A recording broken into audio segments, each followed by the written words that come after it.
When I was 19, I was a venture scout. It's sort of like Boy Scouts, only for older kids, and it's gender mixed. I decided to go to this week-long mixed scouting crew camping trip with a friend of mine.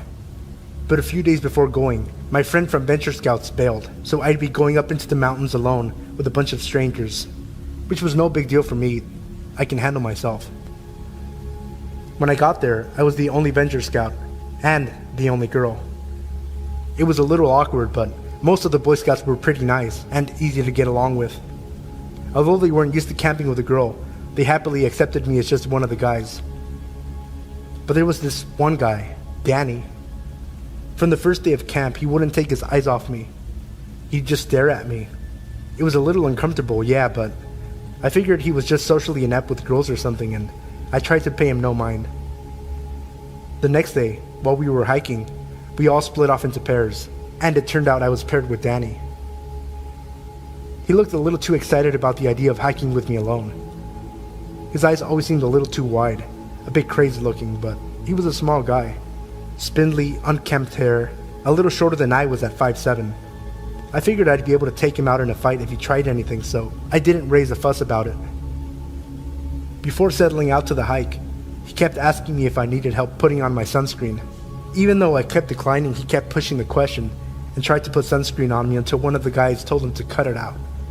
While we were hiking together, he kept probing me. "How old are you?" he'd ask. 19, almost 20, I'd reply. Don't lie. You must be 14 or something. You're so innocent. Young, innocent girls are always the cutest. He kept asking innocent enough questions, like where I lived, if I had siblings, what my favorite color was, but he then started asking me if I'd ever heard of BDSM. I was taken aback by this and was more than a little uncomfortable, so I'd pretend to not know what he was talking about, all the while trying to give as many cues as possible for him to drop the subject. But he then started going on about what BDSM was, about tying girls up, about hitting them and burning them. At this point, I was freaking out a little bit, but keeping my cool. I didn't want to show him my distress, any chinks in my armor, because I knew he'd probably get off on making me squirm. The only thought I had was, what the fuck? Seriously, what the fuck? Then, he started complimenting my skin. "You don't see a lot of girls with pale skin. Do you use moisturizer?" he'd ask, attempting to touch my hand, but I kept my arms close to me, held fast to my backpack. I was incredibly tense, and every muscle in my body was screaming. I sorely regretted wearing a tank top, as I could feel his eyes on me. He started telling me how pale skin is beautiful, since you can see the rope burns and the bruises better. The way he said it sent chills down my spine, and the anxious knots forming in my stomach grew tighter. He asked if I was a virgin.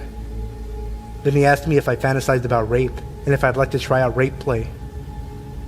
Wide-eyed in disbelief, I turned my gaze away from the dirt path and looked at him.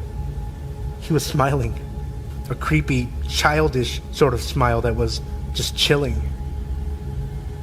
I kept silent and quickened my pace. He felt too close. Far too close. I wanted to run.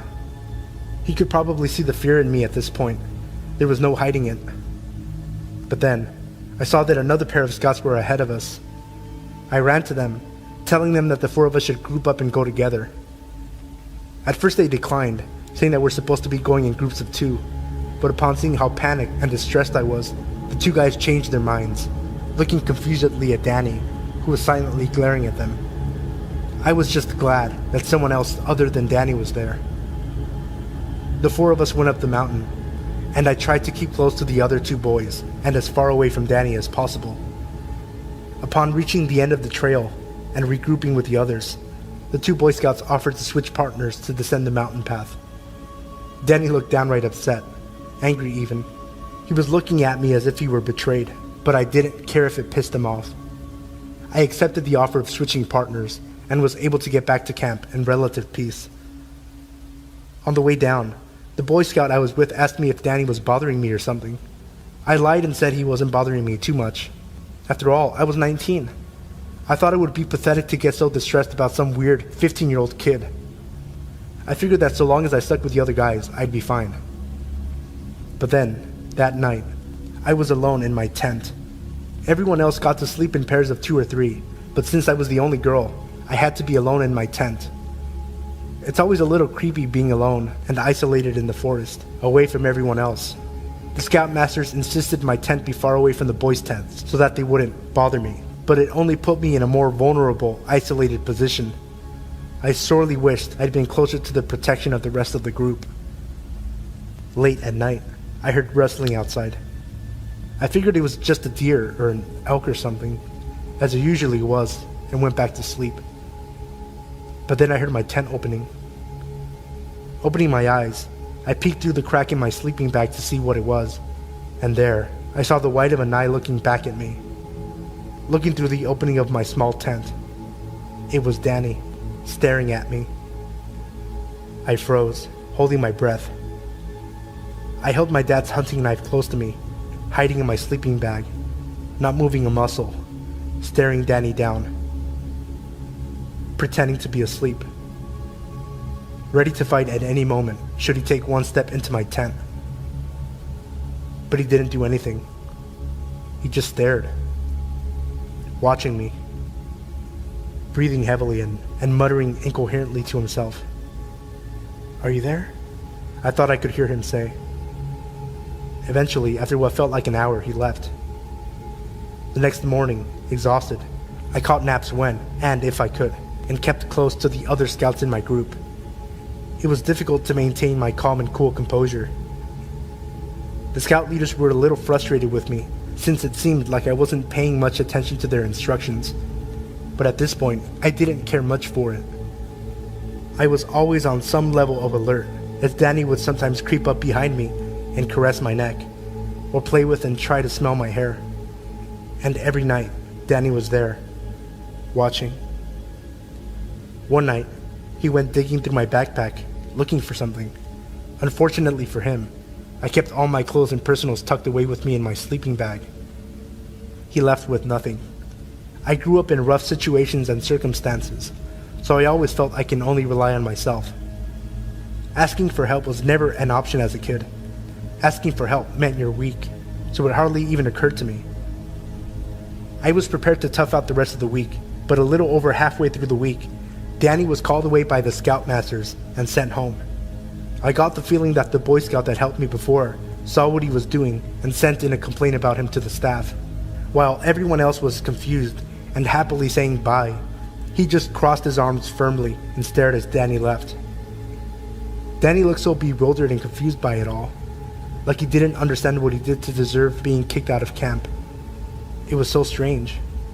I tried my best to forget about it, and the rest of the week went off without a hitch.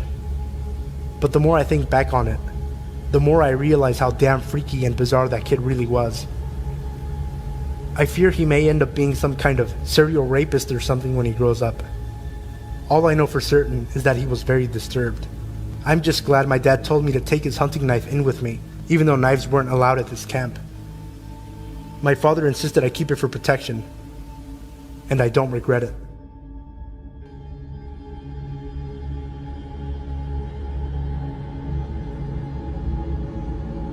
This happened to me a few months ago. I was at the store with my mom.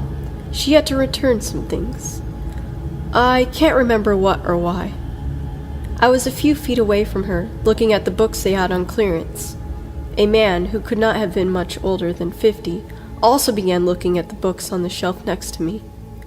Ironically, I'm a really paranoid person, but I didn't worry too much because my mom, and about 20 other people, were only a few feet away from me. I picked up one of the books. I think it was The Maze Runner, but I'm not too sure. And the man proceeded to pluck the book out of my hand. Then he asked me, "Are you buying this for college? Do you go to the university in town?" I told him no, and tried not to look at him. I figured he'd get bored and walk away, but he didn't. Every book I picked up, he picked up. I even tried to walk to the other side of the shelves, but he followed me. I dropped all my books and walked over to the customer service station where my mom was. I told her about him, but she told me to knock it off, that I was just being paranoid. I finally let it go when I saw him walk off toward the clothing sections. While we waited, my mom asked if I could go grab a bottle of aspirin. By now, I figured the guy must have left and went over to the medicine aisle. I walked over to the little 20 items or less register. There was a woman in front of me. Someone had walked up behind me, but I was just trying to focus on buying the aspirin and going back to the service station with my mom. The person behind me began to whistle, so I turned around, and it was the guy from the book aisle. I tried to keep my cool, but my body began to shake, and I broke out into a cold sweat. I kept looking back at him, and he kept smiling at me. The woman in front of me seemed more nervous than I was. She kept looking at him, and then to me. She was finally done checking out, and I started to scoot closer to the register. He also scooted closer, to the point he was almost completely pressed into me. I urged the cashier to hurry and just scan the bottle of aspirin. I snatched my change from her, grabbed my bag, and ran toward the customer service station. My mom was sitting on the bench, waiting for me, and I started crying my eyes out the moment I walked up to her.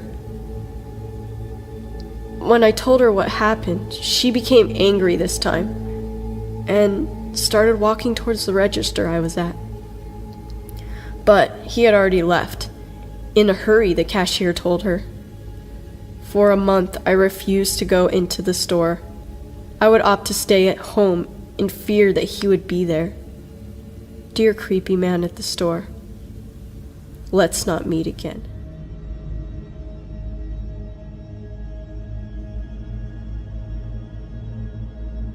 So I used to work in a public library. I absolutely loved my job and all the interesting people who came through. As with any job in public though, you do occasionally get some creeps. One night I was working a close with one other coworker, and this older gentleman comes in.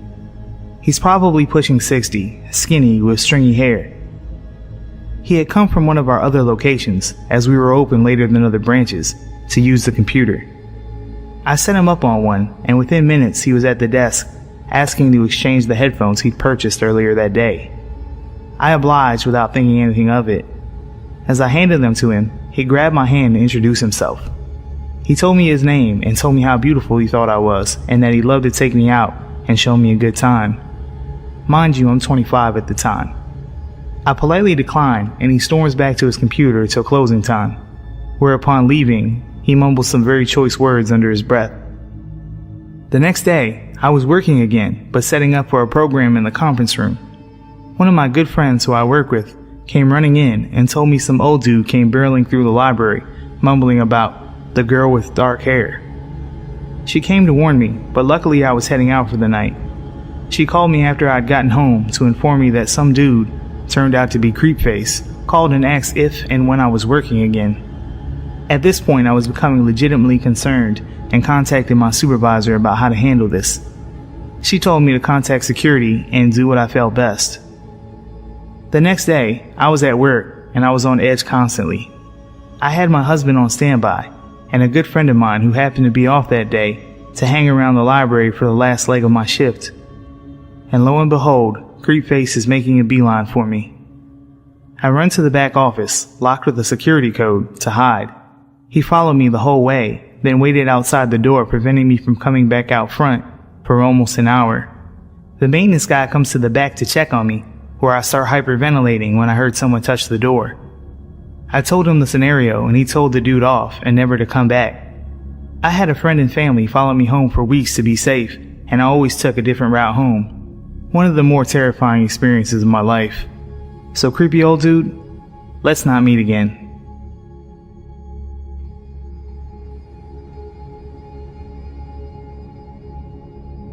In 2008, I worked at a retail clothing store with my girlfriend Chelsea.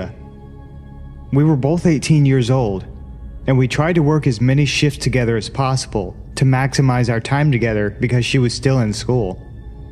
My grandfather had recently purchased a Dodge Sprinter van for his business, and my car was being serviced overnight, so I got to drive the van. Chelsea and I loved the nights that we got to take the van, because it usually had back seats installed, and the tinted windows meant that we could have some privacy, which is great for teens who still live at home.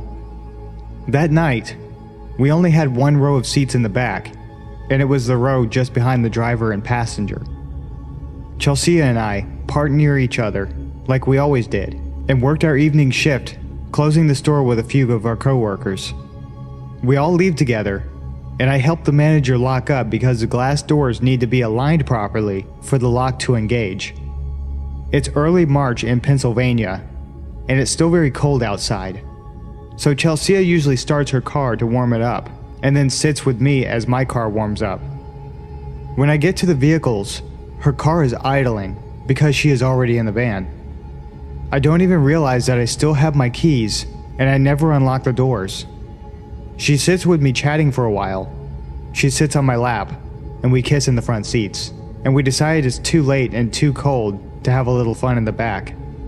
Every night, we drive home separately from work while talking on the phone. She usually gets home first, and I stay on the line while she walks up her long driveway in the dark. That night, I made it home first for some reason, and I knew I had a lot of stuff to carry in, so when I'm close to home, I tell her I'll call her in a little bit.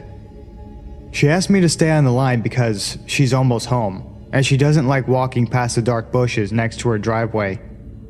I stay on the phone and fumble with all of my things that I'm carrying out of the van. I know I locked and armed the van because I was using a key fob to lock the vehicle. I dropped a few things while struggling to keep the phone to my ear. The motion lights have illuminated the whole area, so I'm able to see everything that I dropped.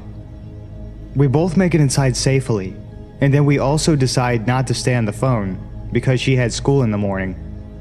I began to doze off immediately in my bedroom.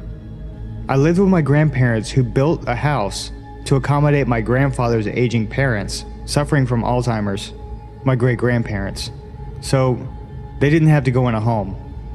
The driveway runs parallel to a daylight basement that has 2 garage doors, an entrance door, and the French doors to my bedroom. I'm falling asleep as all of the motion lights finally turn off, and now my room is completely dark. It wasn't 20 minutes later when I'm jarred awake by the alarm sirens of the van. All the motion lights are on, and the flashing lights of the van alarm are filling my room. I left the key fob upstairs in the main part of the house, so I ran upstairs to silence the alarm. In the kitchen, as I'm grabbing the fob, my grandfather in his boxers, my great-grandmother in her nightgown, and I in my boxer briefs all meet in the dark. My grandfather grunts as he sees me grabbing the key fob, but what my granny said sent shivers down my spine. "What in the Sam Hill are you doing running outside at this time of night, darling?" I wasn't outside. I explained that I was sleeping, and she insisted that I was outside making the van alarm. My great-grandparents' bedrooms sits above the garage doors looking down and over the driveway and the van. I'm assuming she's confused. She has Alzheimer's after all. The goosebumps from her exclamation prompted me to grab a knife from the butcher's block, and my grandfather followed with a baseball bat. We both walk outside wearily, in our boxers, in the cold, but highly illuminated and loud dead of night. The van is still going crazy. The interior lights are all flashing, and I remember that specifically because I'd never seen a car alarm do that. We silence the alarm and start looking around. My grandfather says he thinks a deer may have ran out of the woods in the dark and hit the van. I don't say anything as we investigate. When I reach the back of the van, I notice the door is wide open. That explains the alarm. The van has a feature that if the vehicle alarm is armed and the door is open somehow from the inside or outside, it alarms. But how? I locked it and armed it, hence the blaring alarm, but that's when I realized the door was open from the inside. My blood ran cold. The door is open, so the inside lights are still on. I see the empty space behind the row of seats, and there are wadded up napkins and a chip bag. They weren't ours. Someone was in the van with me the entire time. I must have left the van unlocked by mistake when I went into work, and that's how Chelsea was able to get into the van without keys at the end of the night. Was it a homeless person escaping the cold, or someone with more sinister intent? What if I hadn't gotten off the phone like I wanted to? If they had ill intent, the fact that I was on my phone might have saved my life, because Chelsea would have raised hell if she had heard me being attacked. I get chills every time I think about it. We didn't call the police because my grandfather was skeptical of my conclusion, but my gut tells me that I didn't drive home alone that night. Person in the back of my van, let's not meet.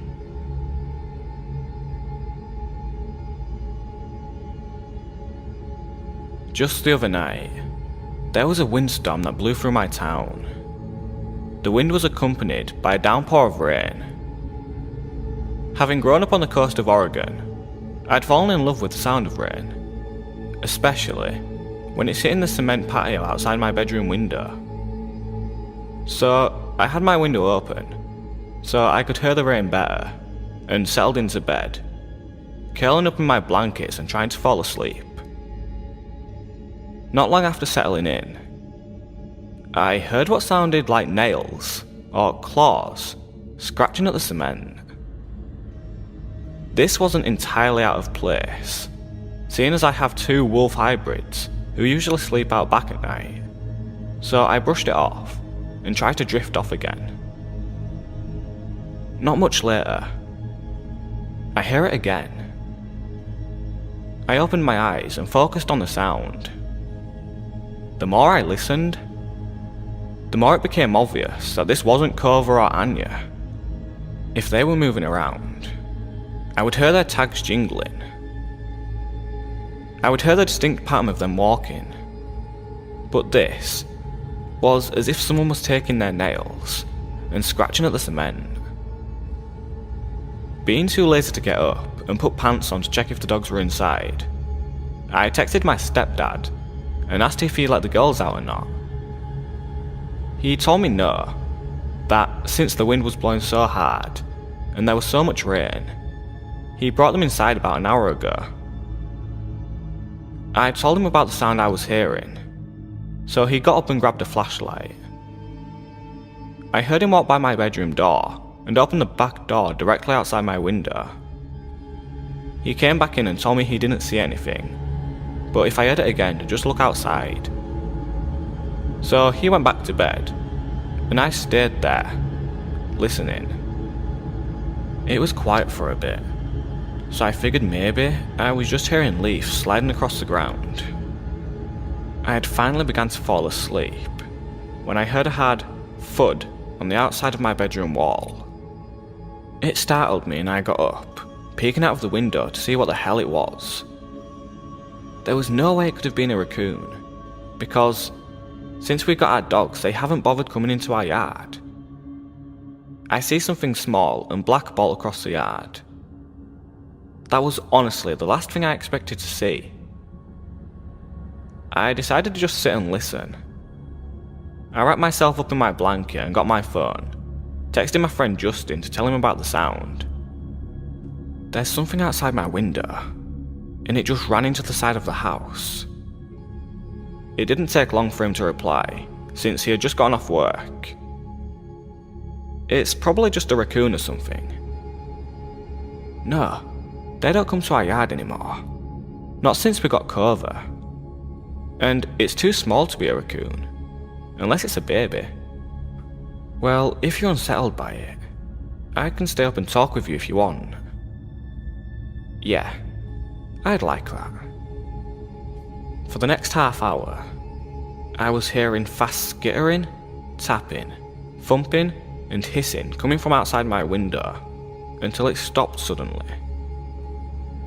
I thought that would be the end of it, until I heard what sounded like claws scraping the wall.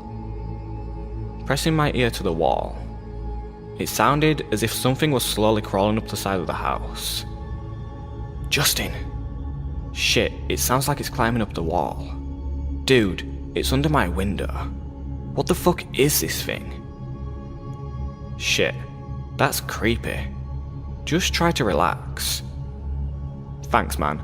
Real helpful. Continuing to listen, the sound stopped and I was thinking I was just tripping myself out. Until I heard a soft tap, tap, tap on the glass. By this point, I'm freaking the fuck out. Justin, it's tapping on my window. It's tapping my goddamn window. Of course. Now of all times, he doesn't answer. And I yell for my stepdad, who is snoring like a bear in the other room. But almost as soon as I yell for him, my 2 dogs come bolting into my room, barking and growling. As soon as the dogs came in barking, I heard whatever it is hiss and scrape down my wall, before I heard the grass in the yard being disturbed.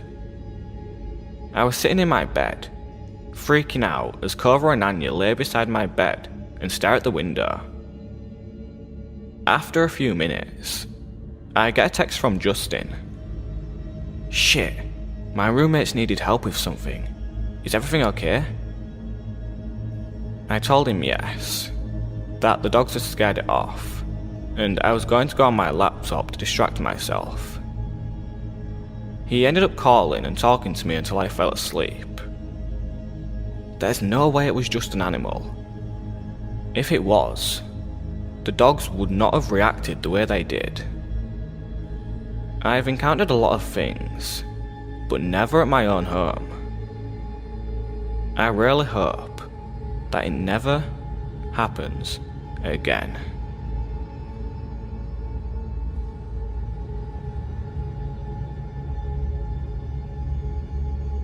When I was a sophomore in college, I lived in a small but beautiful historic studio apartment in a small East Coast city that had somewhat of a reputation for crime/danger. However, the neighborhood I lived in was usually considered one of the good neighborhoods. It was close to the city's university and was mostly students living there, especially on the street my building was on. My building was a huge 4-story townhouse, if you can really call it that. It was really a mansion as a whole, built in 1895. The architecture was really awesome, built in bookshelves and huge mahogany pocket doors that slid into the walls. Anyway, the building wasn't exactly in mint condition, and my landlord was pretty lazy. He would always come by and check up on things and make promises to get the place fixed up a bit, but never really did. The apartment I was renting was on the first floor, my front door immediately on the left as you walked into the building's door on the street. This door, the building's front door, which from the street opened to a small lobby area with one door in it, mine, and a staircase to the other apartments upstairs, was huge and heavy and was never locked. In fact, you couldn't lock it. So, basically the door to my apartment was open to the street. I asked my landlord countless times to please do something about the front door, but he never did anything. Well, one night I was getting home from work and it was very late, about 3:45 a.m. I worked as a pizza delivery driver at a place that was really open late at night, and I was just sitting on my couch watching a little TV before I went to bed. I had also gotten totally naked, something I truly loved being able to do, considering I lived alone. Anyway, not 10 minutes since I'd gotten home and sat down, I hear 3 slow knocks at my door. I'm thinking, who the fuck would be at my door at this hour? What could they possibly want? Why didn't I hear the building's front door open like I normally do? Young and naive, I was half scared and half intrigued. I put a robe on and slowly crept toward the door, which, by the way, was literally right next to the couch where I was sitting. At this point in time, my door didn't have a peephole, so I kinda had to take a leap of faith and open the door. When I did, a tall, emaciated, middle-aged man stood staring me down with low eyes and a grin. He was wearing all black, many layers, and a big black trench coat. The first thing he said was, "Can I come in?" With the door barely open, I had a deep pit in my stomach and just went, no man, What's up? He just kind of stared into my eyes for a second and clearly disappointed, and then said, I've seen you around. And started to grin again. The pit in my stomach had evolved into a churning sensation, and I was starting to get nauseous. Yeah, I've been watching you, and I like the way you look. He said. So, you gay? Bisexual? I was just like, I don't know, but it's late and I'm going to bed. Bye. He kinda nodded and lingered for a second, as did I, watching to make sure I saw him leave the building. Once he did, I closed the door, locked it, and stood with my hand still on the knob for a good minute at least. After I snapped out of my shock, I ran over to my couch and pushed it up against the door. I ended up sleeping on the couch that night even though it was right there. It just made me feel safer, like I could hear something if it happened. Well, nothing happened that night. It wasn't about until a week later on one of my nights off from work that I was sitting around my apartment, winding down by myself after I had some friends over drinking and smoking a little bit as college kids will do. All of a sudden, I hear a weird rattling noise coming from across the room, so I turned off the music I was playing to find out what it was, coming from none other than my front doorknob. I looked at it for a second and saw that both the knob and the top lock were jiggling. Someone was trying to get in. Like a deer in headlights, I was frozen, staring at the things wiggle and shake until I started to see the top lock actually budge and start to turn. I leapt up from my chair and soared to the door, grabbing tightly on the lock and forcefully twisting it back to being locked. The jiggling of the lock and knob stopped for a second because whoever it was clearly knew now that I knew. It was only a second, though, before they just started struggling again, and I had to use all my might to keep it still. Sweat was dripping down my forehead and my ribcage, and after about 15 seconds of wrestling with the intruder, it suddenly stopped and I heard the building door open and close, and footsteps run down the stairs of the stoop to the sidewalk. Just like I was before, I was paralyzed with my hands at the door for a good while before I realized I was crying and shaking and that I needed to call someone. My instinct was to call the police, but in hindsight, I regret doing this for the following reasons. I was having basically a panic attack while I was on the phone with 911, and I actually threw up during the call, and I think that's when they decided I was just fucked up or something. When the two police got to my apartment, they stood in my doorway as I struggled to recount to them what had happened as I'm shaking and crying. I noticed at one point that they're both smirking and laughing, and I say, What's funny right now?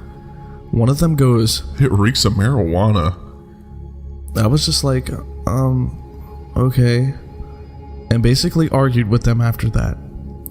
Long story short, they ended up confiscating a bunch of shit from my apartment and basically turning the whole situation into a little mini drug bust. Although they said they weren't going to charge me with anything, just take my shit. Nothing about this attempted break-in besides keep your door locked.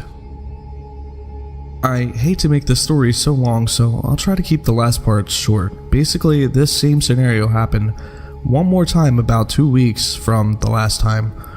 Only instead of calling the police, I called my dad, who raced down in an hour, 2-hour drive from his house to this place, with a crowbar up his sleeve. Unfortunately, by the time he had gotten there, whoever it was had already left.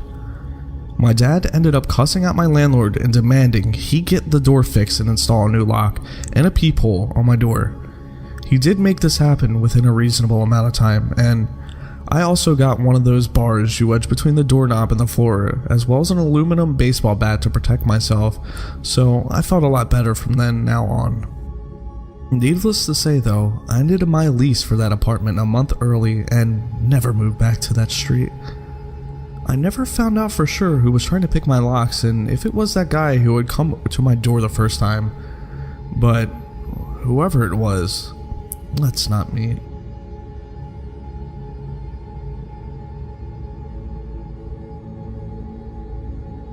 Around March of 2014, I started talking to this girl on Tinder. She seemed cool and fun, and after about a week of talking, she suggested that we meet up in person. She invited me to this cafe shop.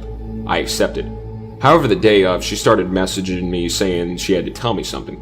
Her pictures on her Tinder weren't actually of her, and yes, she was a guy. He claimed he really liked talking to me though, and begged me to still meet up with him. Naturally, I declined. I blocked his profile and continued on with my life. About a week later, I started talking to another girl. Once again, she seemed cool and fun and we hit it off. She asked me if I spoke to people on Tinder frequently, and rather stupidly, I told her about my previous encounter with the man lady. She asked me if I wanted to meet up. I said sure, as long as it was in a public place.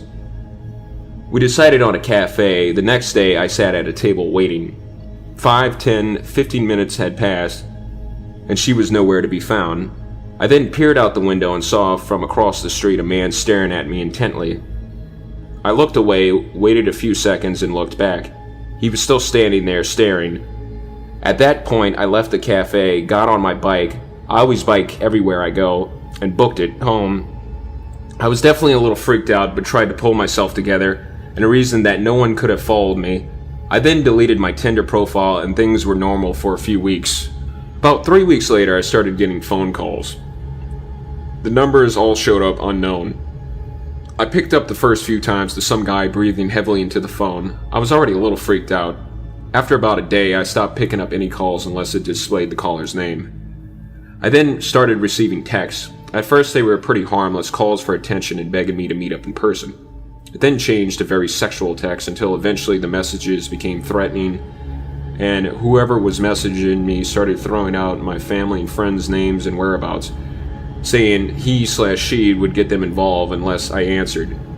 Because they were texting me, I could see the displayed number. But when I called phone providers, they told me the number couldn't be traced. It was probably a track phone. Great. I waited about 2 weeks not responding to texts, thinking I shouldn't feed the troll, but eventually it became too much. I started getting upwards of 50 calls and texts a day. I would wake up to 10-20 texts every morning. I then decided to change my number altogether. The texting and calls stopped for a while, but sure enough, it started happening again. I called my phone provider asking if they gave out numbers at users' requests. They said their policy stated that they wouldn't/couldn't unless a valid identification was provided. Then one day, I tried logging into Facebook, but was denied. Within a day, friends started contacting me asking me what the hell I was doing, saying they were getting terrible messages from my account. In particular, one of my girlfriends was receiving messages about her mom who died years ago. I apologized profusely and told people what was going on. I contacted Facebook and explained the situation. They helped me access my account again, at which point I deactivated it for a while. Enough was enough. I decided to contact the FBI, explaining what had been going on for a month now. Documented everything, but told me since I or any of my friends/relatives were in no immediate danger, they probably wouldn't be able to do anything. At that point, I felt stuck. I thought about hiring a private investigator or a hacker. I decided against it, however, just hoped it would fade out. I never answered. I left my Facebook deactivated, ignored any text/phone calls. I never had any trouble at home. Some of my closest friends would receive an occasional text as well, which weirded us all out. I hated that they got dragged into it. One day I came home and things felt very eerie. Door unlocked, windows open, no one home. A strong breeze running through the apartment. I did a check of the place and found nothing else weird, so I locked everything up and just waited for my roommates to get home. Been almost 7 months now. The text/calls have more or less stopped. I get an occasional text, but at most every 2 weeks. At the peak of it, I was receiving almost 100 texts a day. It definitely affected my social/personal life. I became more weary of people around me and my surroundings. I just felt like I couldn't really focus on anything until this stopped. Work was very difficult though. I tried to maintain my composure as best as I could. Everything was just weird. Life was weird. I've since stopped using all forms of dating apps/websites. Things are getting back to normal. At this point, I just wanted to put all this behind me. I'm moving at the end of this year, so it'll be nice to have a fresh start in a new place. I'm not going to sit here and say all dating apps are dangerous and no one should ever use them, but definitely cover your bases. Ask more questions before meeting someone. FaceTime them first, Skype, anything. I was naive about it, and I regret it. Be safe, stick close to your friends, and try meeting people in more traditional ways. Weird Tinder stalker, let's not meet.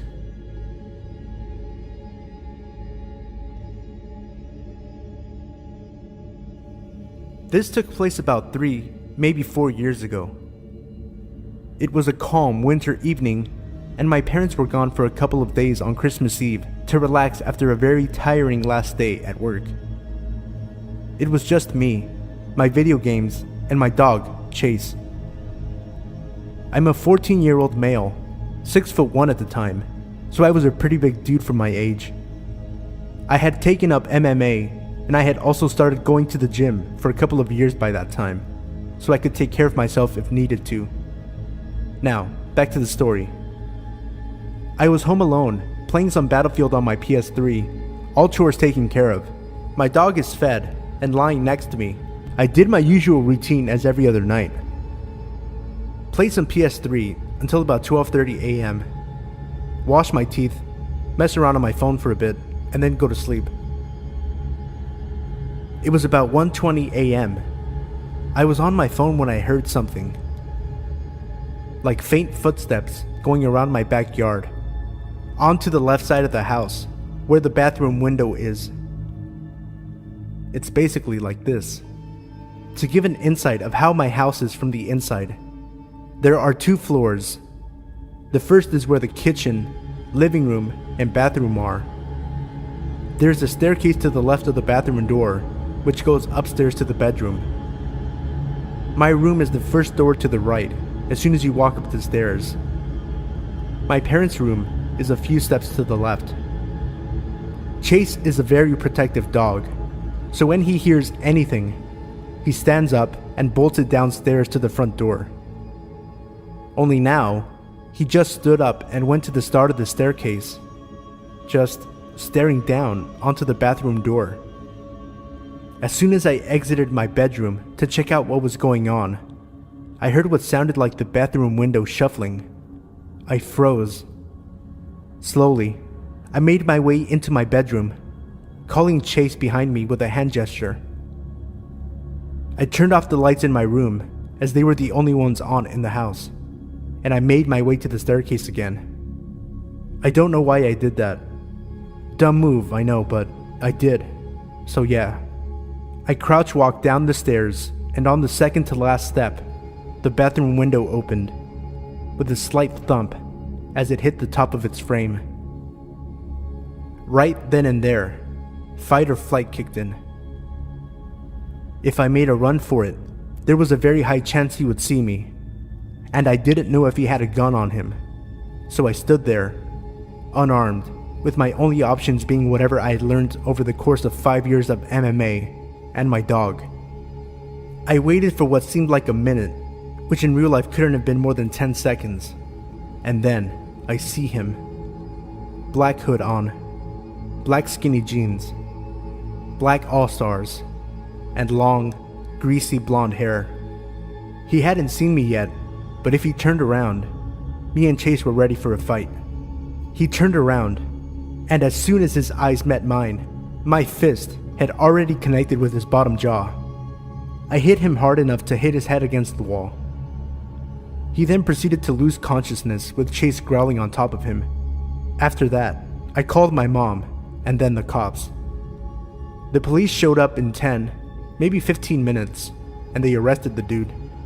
My parents arrived the next day, never to leave me home alone again.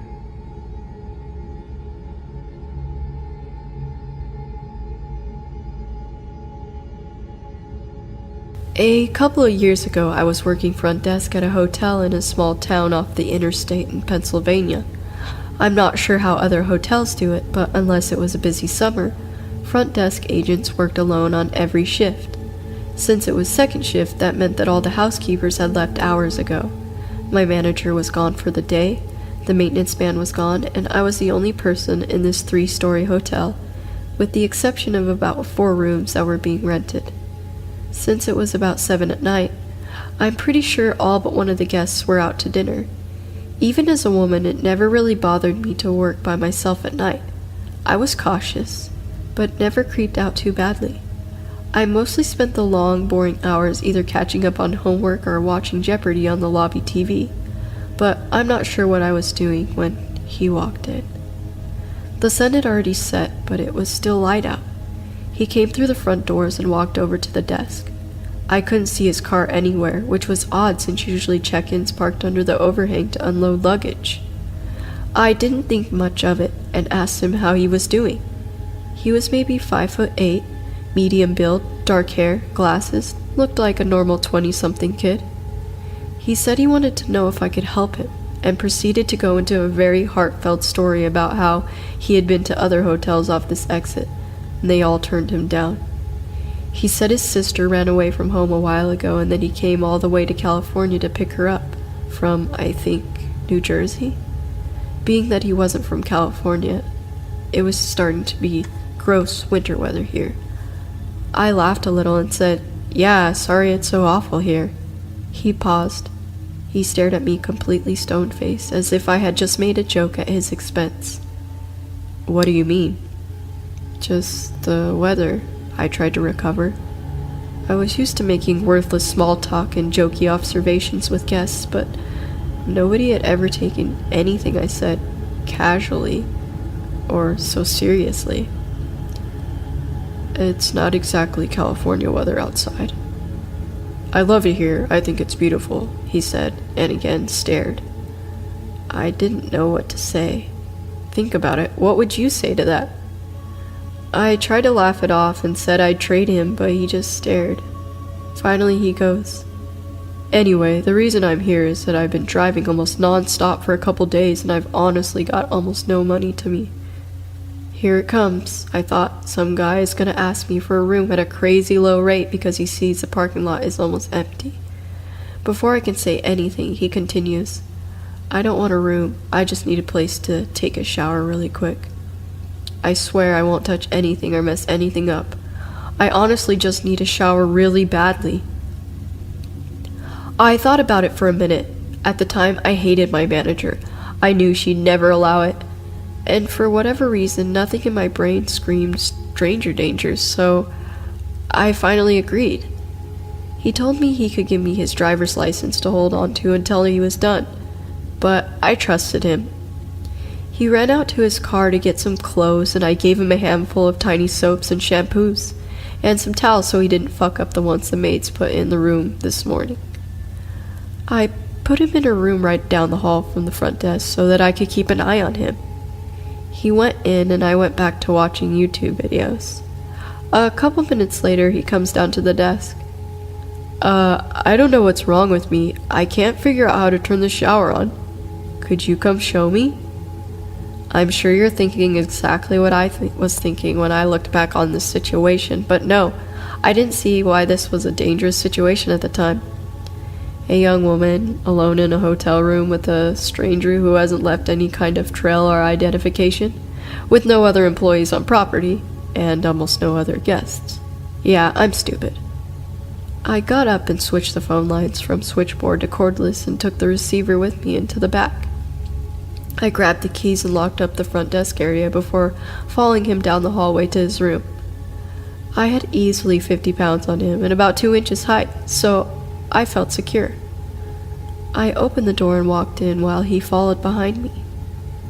I heard the door click and realized immediately that I wanted to leave. I walked to the bathtub, turned on the water, easiest to understand tabs by the way, and ran my hand under the stream a few times. "Just pull up that when you're ready," I said, and scurried to the door. I could hear him saying something behind me, but I opened the door and walked out. I got back to the front desk, locked the door behind me, and sat down. At this point, I was a little shaken at what just happened, but talked myself down by reminding myself that if he was going to rape me, murder me, he would have done so by now. Again, dumb. Finally, he comes down the hallway and hands me the towels and empty bottles of shampoo, body wash. He says he's hungry, so I point to the breakfast area in the lobby and tell him there's some apples and bananas sitting out from breakfast and that he could take some for the road. I remember hinting that I wanted him to leave. He walks a few yards over to the counter and grabs a banana and an apple, then comes back to the front desk. "What did you say your name was again?" Queenie Frostine," I said hesitantly. He could see my name tag. How old are you? 23. Could I ask you a question, Queen Frostine? He seemed so confident, almost robotic, like this was Groundhog Day, and he has relived this uncomfortable, awkward half hour 50 times before, and has no reason to think anything is weird or spooky or inappropriate. I was standing now, and I moved a little farther from the desk, casually putting my back against the wall and adding another foot or so of space between us. Do you have a boyfriend, Queen Frostine? I said I did. He asked me, really? I wasn't lying, but perhaps he thought I was. I wondered. I assured him I did, and he gave me an odd look. The best way to describe it is that he saw something funny in his head and was amused by it, but more amused by the fact that he was the only person who could see it. That's really weird, he continued. Why is that? I asked. He told me it was weird again, and I racked my brain trying to think of what he meant. Was he implying that I am ugly? Did he think I was a lesbian? Any and all solutions came flooding over me so fast, yet none of them fit. Why is that so weird? It just is, he smiled a little. Okay, I let out. I stood there staring at the floor a little bit, then back at him. Anyway, I gotta go. Thanks for the shower and the fruit, he said as he walked out the door. I watched his car pull away, but couldn't tell what kind it was. It was that weird kind of time in the early winter where it goes from dusk to pitch black in what feels like 10 minutes. I sat back down, rattled. I couldn't believe how uncomfortable I was all of a sudden. My stomach burned inside and I was relieved that he was gone. For the first time, I felt really truly scared in that hotel by myself. I got up and ran to the laundry room that connects to the front desk. I made sure the door leading to the lobby on the side was locked. It was. I ran to the other side of the laundry room and skidded into the door that leads out to the public hallways. I checked to make sure that it was locked. It wasn't. I usually didn't lock it on the off chance that I'd go to the bathroom and forget my keys some night.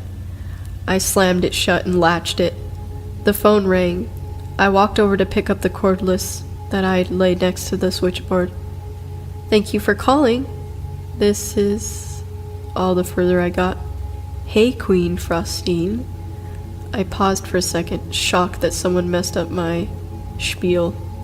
It definitely wasn't my boyfriend's voice, nor was it maintenance man. It's Adam. I was just there. I could literally feel my heart sink. I looked at the door but couldn't see him there. The darkness on the outside unsettled me. I sneaked behind the door to the front desk and into the laundry room. I didn't know if he was outside watching me, but I didn't want to be seen. I mumbled and, oh, hey, trying to be casual and failing. He continued, hey, I just wanted to let you know why I said it was weird that you had a boyfriend. I peeked out again to see if it was him at the door yet, but nobody was there. I think it's weird that you have a boyfriend, but you still let a guy come in and shower. I could feel my pulse quicken. I mean, that's so weird. Is it? I asked, trying to keep my composure as I ran through the laundry room and rechecked the doors. Then I remembered the only door that wouldn't lock. The door directly to the outside. The back of the hotel where employees would sneak out to smoke weed. The latch had been broken for a while, and our manager decided that decorating the lobby for Thanksgiving came before safety issues in terms of budget. I stepped back to the doorway that led to the front desk and to the laundry room and locked that one behind me. Yeah, he continued. I mean, you have a boyfriend and you still let me come in and shower. I don't know. Don't you think that's weird? No, I said, trying to end the conversation in a short tone. That's all I wanted to say. Anyway, I'll see you soon, Queen Frostine. He finished almost threateningly. I hung up the phone. I called my sister and told her to send her husband over, but she insisted on calling the police. I made her promise not to, as I didn't want to lose my job. I called the maintenance man, since I knew he lived right up the road, and told him to hurry over. I called my boyfriend and told him to please come. I wanted my bases covered so that someone would show up within 10 or 15 minutes. I never heard from him again, and we all kept it a secret from my manager to keep me from getting fired. I hadn't thought about this for a while, but looking back at it, it's entirely creepy to me. So, yeah, Adam, let's not meet again.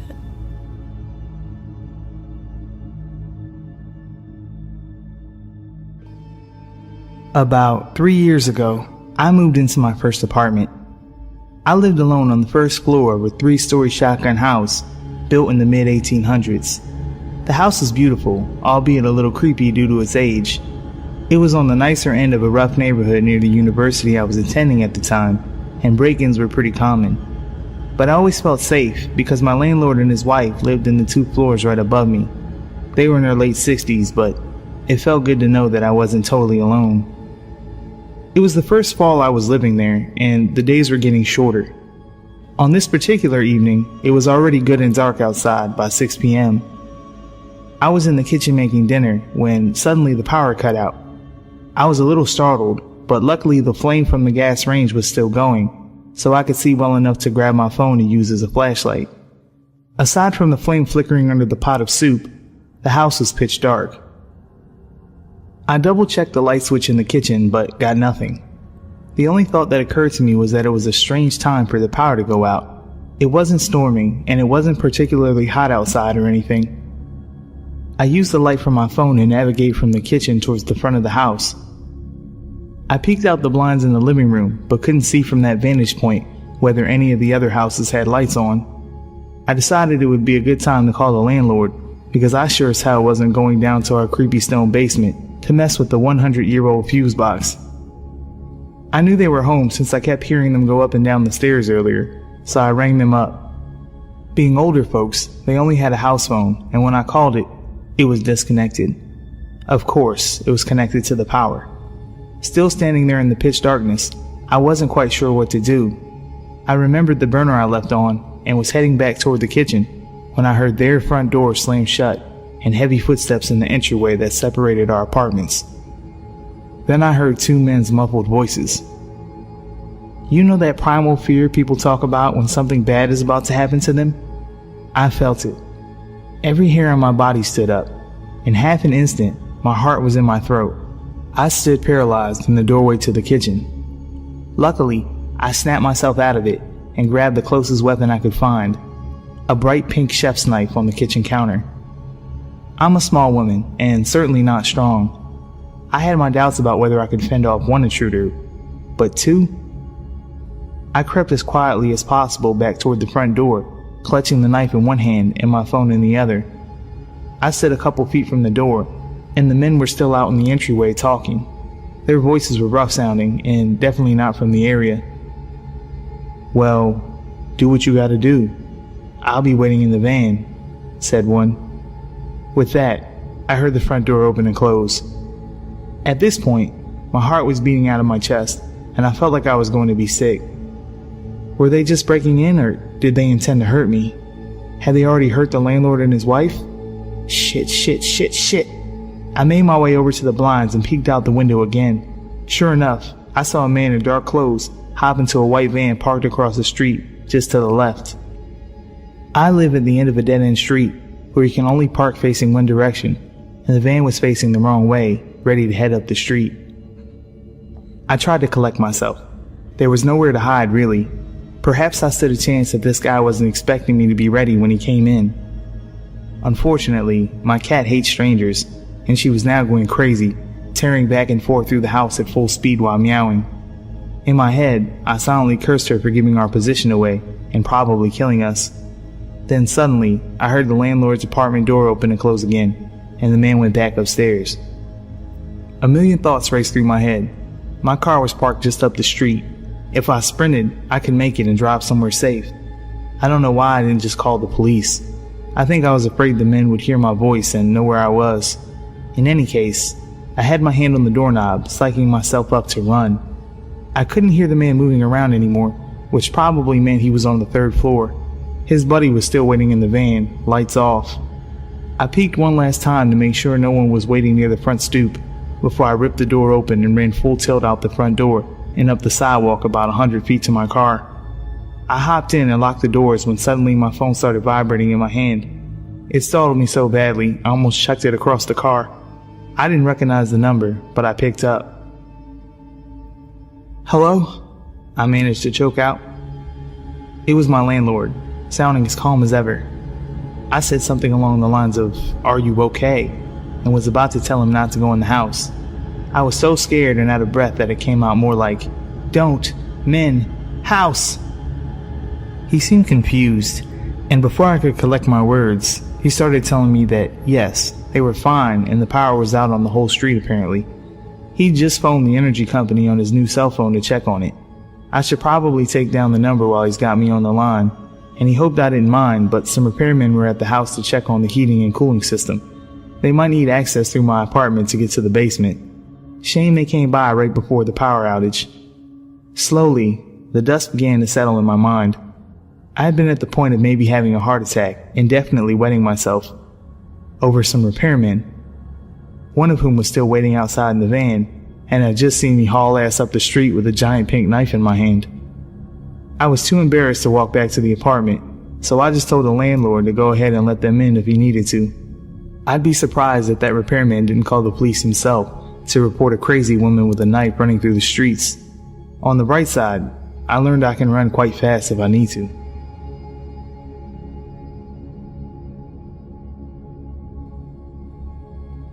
Some information about me is that I am 15 and was at the time of the encounter. I am male. My height is around 185 centimeters and my weight around 75 kilograms. It was this summer that this encounter happened. I was on vacation to my old home from my childhood in Portland. It was a fairly large home with a huge backyard surrounded by a fence. Behind that was a forest. The only problem with this house is within 1 kilometer there is only one other home and it is empty. A girl with her parents lived there. I had a crush on her when I still used to live there, but they very rarely visit that house anymore as they live in Germany and go there in the winter. I am 15 at the moment of writing this. I was alone at the house for 2 weeks as my grandfather had to watch over a hotel, and I was used to being alone, traveling across the cities in Portland. I felt kind of lonely at this point, because my German Shepherd passed away 2 years ago, and no one I knew lived within 1 hour of walking time from there. I spent most of my time on my laptop. However, I would occasionally go into the woods and explore, because I used to go there with my grandfather to collect mushrooms. I even went to the woods 3 times that night to watch the wildlife in the forest, as it was very peaceful. It was 5 days before my grandfather would come back. It was 1 a.m., and I was watching television downstairs when I felt like I was hearing something that wasn't in the television. However, every time I turned the volume down, I could hear nothing, so I just thought I was imagining things, as I often thought someone called my name when I wore a headset. After a bit, I just decided to go to bed, and when I suddenly turned off the television, I heard sound of footsteps for a second before they stopped. I was sure this time I wasn't imagining, and quickly got up from the sofa and headed upstairs, going into my room and locking the door behind me. I was completely quiet and tried to listen if there was any more footsteps, but I didn't hear anything since then. I walked over to the window from where I could see the whole backyard, and as I pulled the curtain, I could see someone standing in a backyard. There was no light to the backyard, so I could barely see him. I pulled out my phone while staring at the figure, quietly calling the police. However, as I started to speak to my phone, I could see the figure quickly rush to the side of the building. Soon after that, I could hear glass break downstairs. I quickly threw my phone on the bed after I told the police where I lived and dragged the desk over to the door of my room. I moved back from the door and grabbed my butterfly knife. I remember how much I was shaking at the time, the knife almost falling out of my hands. I heard footsteps on the lower floor of the house for a few minutes before I heard him going up the stairs. However, whoever that was stopped right before my door and started banging on the door more and more violently. I stayed quiet in the room with my knife still in my hand. Then I heard him speak. "I know you're in there, open up." I was afraid to do anything, I just stood there, completely frozen from fear. After a bit, I heard the sirens of police and heard the man rush down the stairs and through my backyard, climbing over the fence and disappearing into the woods. I told the police about the whole incident and noticed that the broken window was the only thing destroyed in the house. There was nothing missing from the house. Nothing was even touched except for the window. The police have not found that man that came into my house, and I left Portland early, and I don't think I want to visit that house again.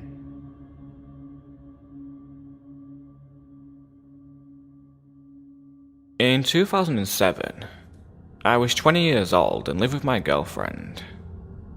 Neither of us had a vehicle at the time, so when we got into an argument one night, I left and started walking the 8 miles to my mum's house to give things a chance to settle down.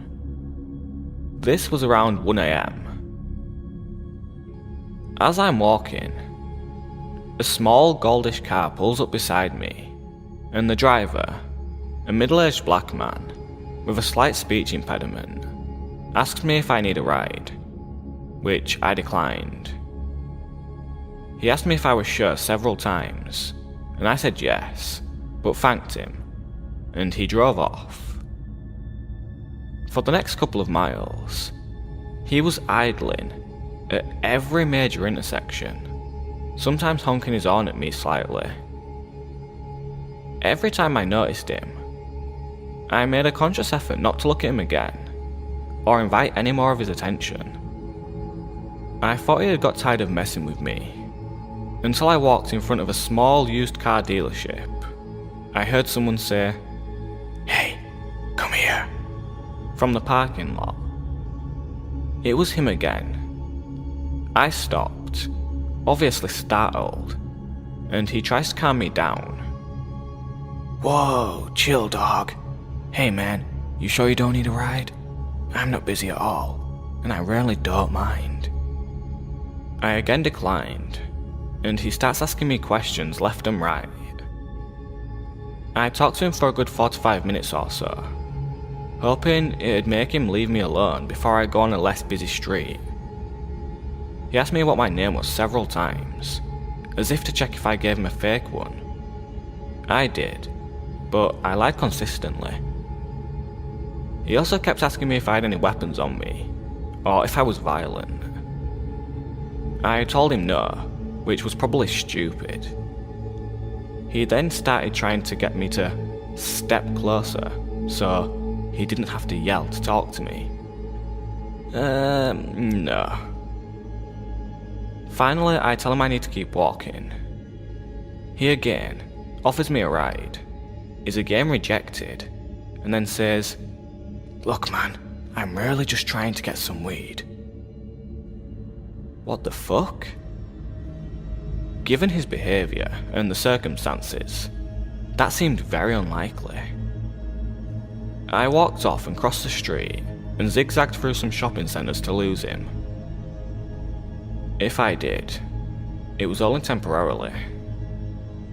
At this point, I was confused, slightly freaked out, and mildly paranoid. But what happened next really freaked me out. An hour or so later, I was on a quiet street almost to my mum's house. Psst! I look to my right, and I see a chubby but attractive Hispanic woman smiling really big and waving me in to approach her. She was in a driveway of a yard full of plants, a man-made jungle type thing. Can't see a lot of the yard from the street. She did not live there. Yeah? What's up? I asked her, not moving towards her at all. "Hey baby, wanna come home?" "No thanks," I told her. "Oh, you have a girlfriend?" "I just don't know you," I say, and then continue walking. I honestly thought at the time that this was a setup for a robbery or something, but it appeared she was alone, and there was no one else in the truck. I glanced back towards her, and she's now got her truck door open, like she's going to leave. But the back of her shorts are pulled down, with her ass fully exposed and staring up at the sky like a lunatic. "Are you alright?" I asked. I was genuinely concerned. "Yes, I'm just waiting for someone." Waiting for someone in the sky at 2:30 AM in a stranger's driveway, hidden from the view of a street? Okay, good luck, weirdo. She had to be on something. I kept walking. She backs out of her truck and drives past me. As she does, I see there was someone else in the truck the whole time. Must have been hiding for some reason. It was the black dude from earlier. Staring. Eyes like daggers. No smile, or anything this time. I get chills even now thinking about realizing, for the first time, that this guy really wanted me for something. And I probably almost became a victim of some major crime. Shortly thereafter, I made it to my mum's. 5 freaking years pass. It's 2012. I have a car, but decide to walk to Walmart for dog food. I'm in the same general area, with my iPad mini in my pocket and earbuds. I see a car pull up next to me in the parking lot. "Hey dog, do you know how to get to the Landmark Apartments?" I recognised him immediately, even after 5 years. He looks like a skinnier version of Fleece Johnson from MSNBC's Lockup. I am almost positive he didn't recognise me, or remember our previous encounter. I take out my iPad, connect to Wi-Fi, and try to look up this apartment complex. It did not exist. He volunteers that his name is Carlton. I start telling him where he might want to check, but he's not interested, and starts asking me questions. Again, asked my name several times, asked if I'm armed or violent, asked me to step closer so he doesn't have to yell. How often does this guy do this shit, for fuck's sake? "You going to Walmart? I can take you there." "No thanks, guy." He keeps trying to get me into the car and asking if I have weapons. Finally, I make it clear I'm not going near him. He starts to pull off and then stops immediately. "Look man, to be honest with you, I'm just trying to find some weed." Okay, no. Screw this. I jog to Walmart, send an MMS message to my girlfriend of his car and license plate in case I turned up dead somehow, and haven't seen him since. If he was doing this kind of thing for at least 5 years, he had to have been successful at some point. I personally hope that he was just gay and horny, but he gave off a serial killer vibe.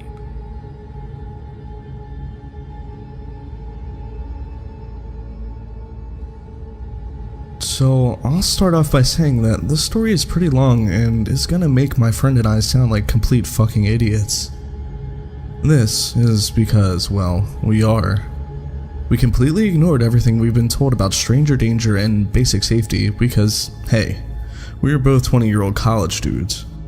I also am not the best writer, so bear with me. This happened last Sunday. So, my parents are pretty well off and love to travel to exotic destinations. They planned a trip to St. Lucia and extended an invitation to my sister, her boyfriend, and my friend Vince and I. St. Lucia is a small mountainous island near the coast of Venezuela. It's significantly underdeveloped nation with an all-cash economy where few taxes are collected and spent for the good of the commons. Violent crime on the island is not unheard of. There are a few paved roads, a few major fava-like towns, and a couple of small, secluded, high-end boat-accessible resorts. We stayed at one of these resorts. My parents were in one room, and the rest of us stayed in a room next door. The rooms were more like little huts open entirely to the outdoors with easy accessible rooftops above and below. All was well for most of the trip. We went hiking, snorkeling, and relaxed on the beach. As much as my friend and I enjoyed it, this resort was meant for honeymooners, not for college kids looking to have a wild time. One night, Vince and I were up drinking late at the bar, which was not extremely lively as usual, and we get to talking with the bartender, Gustavo. We bond with Gustavo over our interests in Easy Weezy and girls, and nothing seemed off at all. We asked him if he knew any clubs or where to go to have a good time in town. He told us about how we really had to leave the resort to experience St. Lucia as we expected. He offered to take us to his place sometime to show us the good time we'd been looking for. He then showed us a picture of his house. This should have been the first red flag, but we were drinking and had no reason not to trust our new friend. Gustavo had a massive house for St. Lucian standards, complete with a huge flat-screen TV, pool table, bar, and a Camaro. We'd been around the island a bit at this point and had not seen a house or car half as nice as his. We told him we'd be interested, but would have to let him know when we could go later. The next day, we get a text from Gustavo midday saying that a boat was at the dock to pick us up. This was strange to Vince and I since we didn't really agree upon a time. We told him that we had plans and couldn't go during the day anyway. This seemed to piss him off just a little bit. The next day, whenever Vince and I would see Gustavo at the resort, he lacked enthusiasm and ignored us as we said hello to him. The following day, however, Gustavo was off work and texting us like we were best friends again. He asked us if we could come to his place and told us he was making pizza, had girls lined up, and some of that good. Knowing that my parents would never let me do something so risky, we told him that we would go out after 10 because my parents were most likely going to be asleep at that point. He agreed, but was kind of annoyed and made it sound like we owed him and better not bail again. On a side note, I've never done coke, but my friend Vince has. I was slightly worried, but I figured I'd just say no, like Dare taught me or whatever, and still could have a good time. Besides, we couldn't really bail on him twice. As 10 o'clock rolled around, my parents had gone to sleep, my sister and her boyfriend had gone elsewhere, and Vincent and I had finished up pre-gaming at the bar near the dock until it closed for the night. It started getting very dark, and soon Vincent and I were about the only ones down at the dimly lit beach area. This is when things really started to get sketchy. Around 10:15, we get a call from Gustavo saying something along the lines of, "The plans have changed. The boat taxi is no longer being arranged through the resort. My guy is coming to pick you guys up. The fare is going to be a little more expensive now, around $100 plus tip. He's nice, but he has a little temper, and he's in a hurry, so don't piss him off. Look for the green and yellow boat and just get in." The unfamiliar flat and low tone of his voice that he used sent chills down my spine, and suddenly we knew we were in serious trouble. We only had $140 on us together and immediately agreed that we would wait for the boat, give him the cash, and say we couldn't go anymore. A few minutes later, we got another call saying, "My guy is going to be a little late. He has some drop-offs to make, but if you're not gonna dock when he gets there, he will be knocking on room 17. Don't make him knock." Room 17 is the room my parents are staying in. Vincent is about to throw up at this point. Trying to calm down, I suggest that we hide our phones and wallets nearby just in case they try to mug us. There was nobody but us at the beach at this point. I could barely make out some small boats far out in the bay, but they hadn't moved in a while. We were standing on a small rock peninsula at the side of a cliff surrounded by black water with a single dim lamp overhead. We cannot run and we cannot hide. My parents and my sister and her boyfriend may be in serious danger if we do. 11:30 p.m., we get another call from Gustavo. There will be 3 boats coming. Just get in. This is now obviously fucked. We are fucked. We are so fucked. Why the fuck are there 3 boats? Vincent and I are pretty skinny guys. There's no way we could fight more than one person. It's the perfect kidnapping, I thought to myself. Vince and I are weak young adults who come from apparent well-off families, who didn't tell anyone where they were going or what they were doing. Gustavo knew all of these things and obviously had the resources and connections to pull abduction off, or worse. I spot what appears to be a security guard making rounds down the beach a ways and immediately walk as fast as I can to him with Vincent. I explained, without using Gustavo's name, that we were supposed to be picked up by 3 boats and we feel extremely uncomfortable after recent events and just want to pay the boat captain and leave. My hope was that if we did get kidnapped, at least one person would know where the fuck we went or what happened to us. He assured us that no boats come around this time of night and we shouldn't wait too much longer.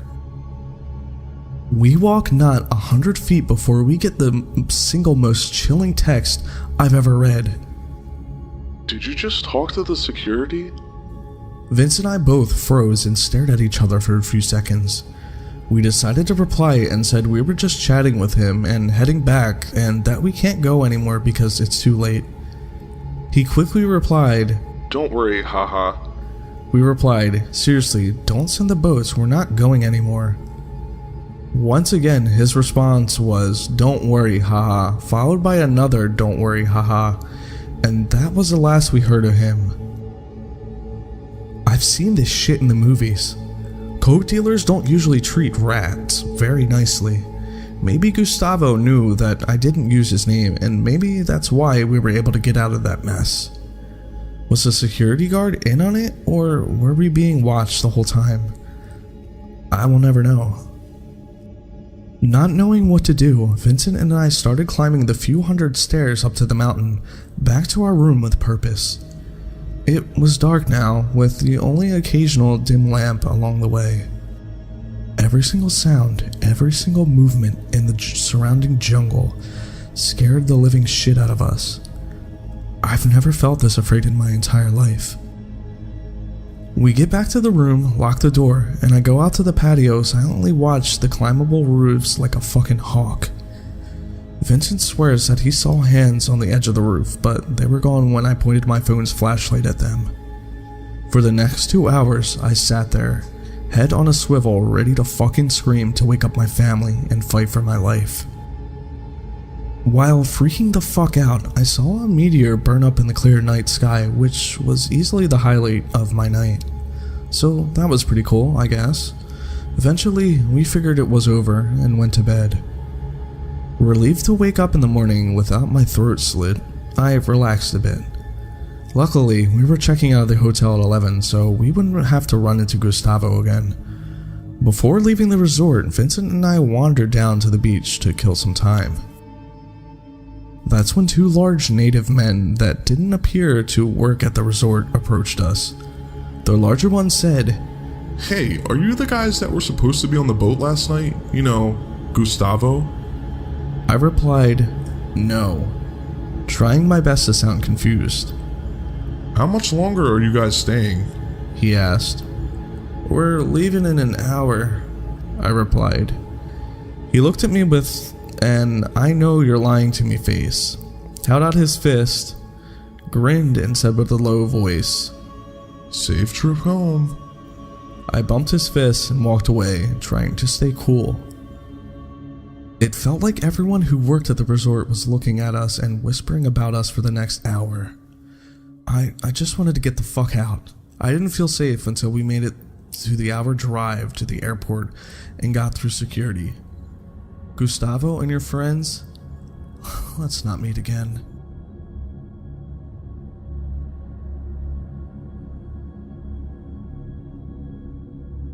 I've only ever mentioned this story in this video, but I'll never truly feel ready to go into details about what really happened that night on my YouTube channel. Just a warning, I'm no English major, so sorry if it goes off on tangents or doesn't make sense.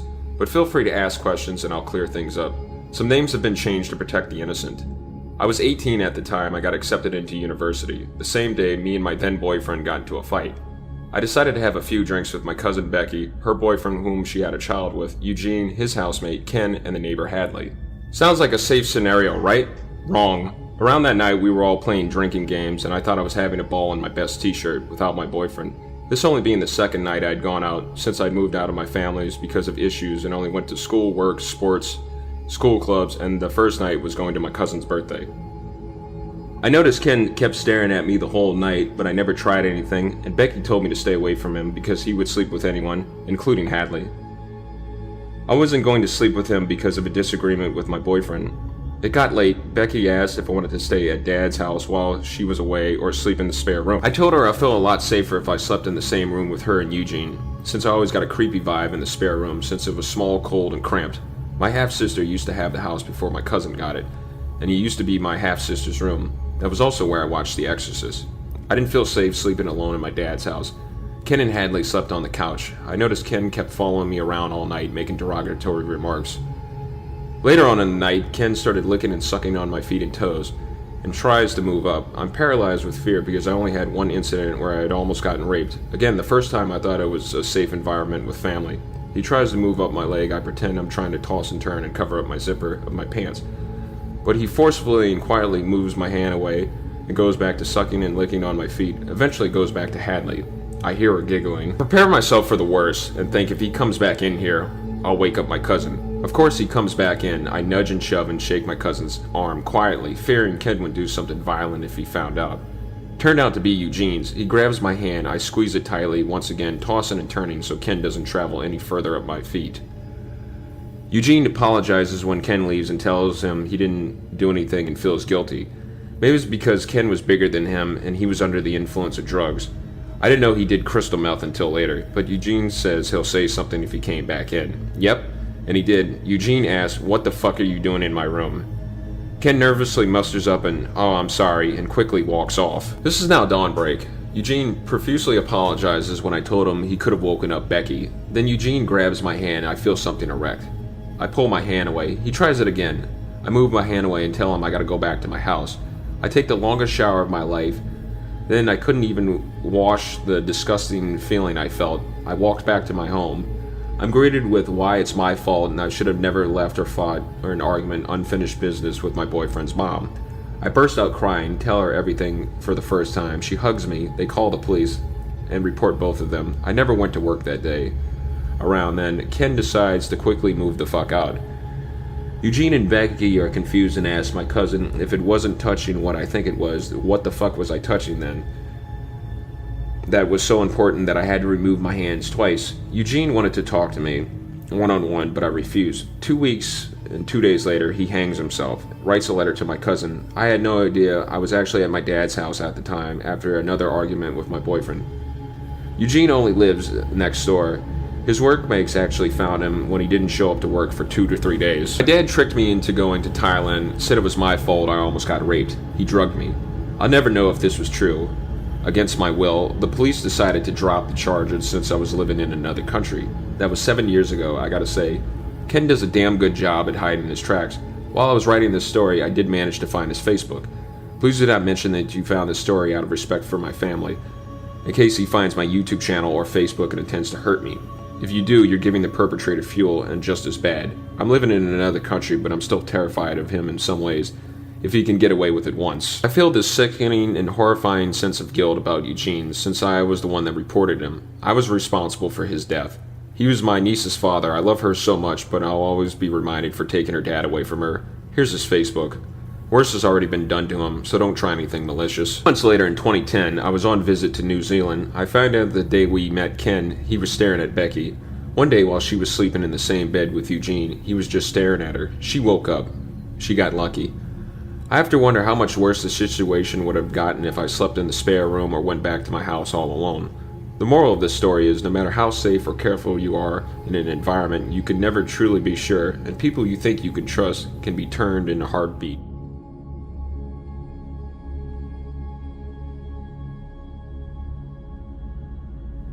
I was seeing this guy Jack for a couple of months.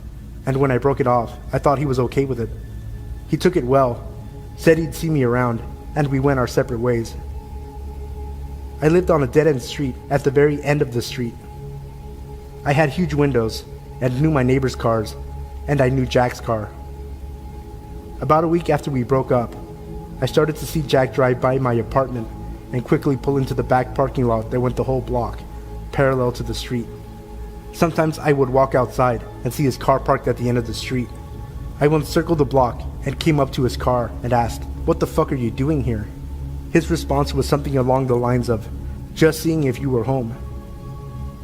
"Okay, you fucking weirdo." I went back inside. At first I let it go. I was a full-time student and worked full-time, so I hardly had time to placate a man I wasn't interested in anymore. Not to mention I was young, 19, and I for sure didn't believe or think anything bad could happen to me. After a couple of weeks, it got a little creepy, and I would find things on my car or in my mailbox from Jack. Stuffed animals, candy with notes like, "Please don't leave me," or "I'll wait." Nothing too crazy or anything that scared me. He was a good-looking guy, had a good job, and took care of himself. How dangerous could he be? Jack started showing up in my school's gym and cafeteria. He didn't go to the college, and as far as I knew, had no reason to be there. He would just watch me, and a few times, he tried to corner me to talk to me or give me a hug. This is where I started to get a little freaked. I finally went to the cops because I was just tired of him always being around. Plus, I had started seeing a new guy, and it was always awkward for me to see Jack when I was holding hands with the new guy. He hadn't actually done anything illegal, but I lived alone, and far from any good friends or family at the time, so I was a little nervous. After I went to the police, he completely changed. He would drive up and down for hours around my block. I would see him at the grocery store or the local ice cream shop, like he knew my schedule. One day, I left to go for a run like I usually do. I always went around the same time in the late afternoon and always the same route. The neighborhood I lived in connected to the Horsemen's Association. They were allowed to have horses in the city proper, so, conveniently, there was a well-maintained path for them to use to get to the forest preserve. From the start of the trail in my neighborhood to the parking lot/trailhead was about 2 miles. It went through empty fields and retention ponds. No houses or other people, but that never bothered me. So, off I go into my own world as I concentrated more on the crunch of the gravel under my feet or the fall colors starting to pop. As I closed the distance to the trailhead, there were 4 cop cars just waiting. Weird for where I lived. Very low crime and a quiet part of town. A cop stops me and asks my name. I give it and he asks me to come with them. Now I am freaked. I was shitting bricks. Finally, we get to the station and they explain everything. Jack had been picked up for loitering and suspicious behavior. I happened to live across the street from the police chief of the town, whose house sided up to the entrance of that running path. He knew about Jack, as I had mentioned about a month before, that someone kept coming by and hanging about. The police had noticed Jack's car earlier in the day, and when Jack spent hours hanging around, he got suspicious. He had Jack tracked down and asked him questions. He admitted to letting them search his car. They discovered that Jack had duct tape and a bottle of chloroform. I quickly moved.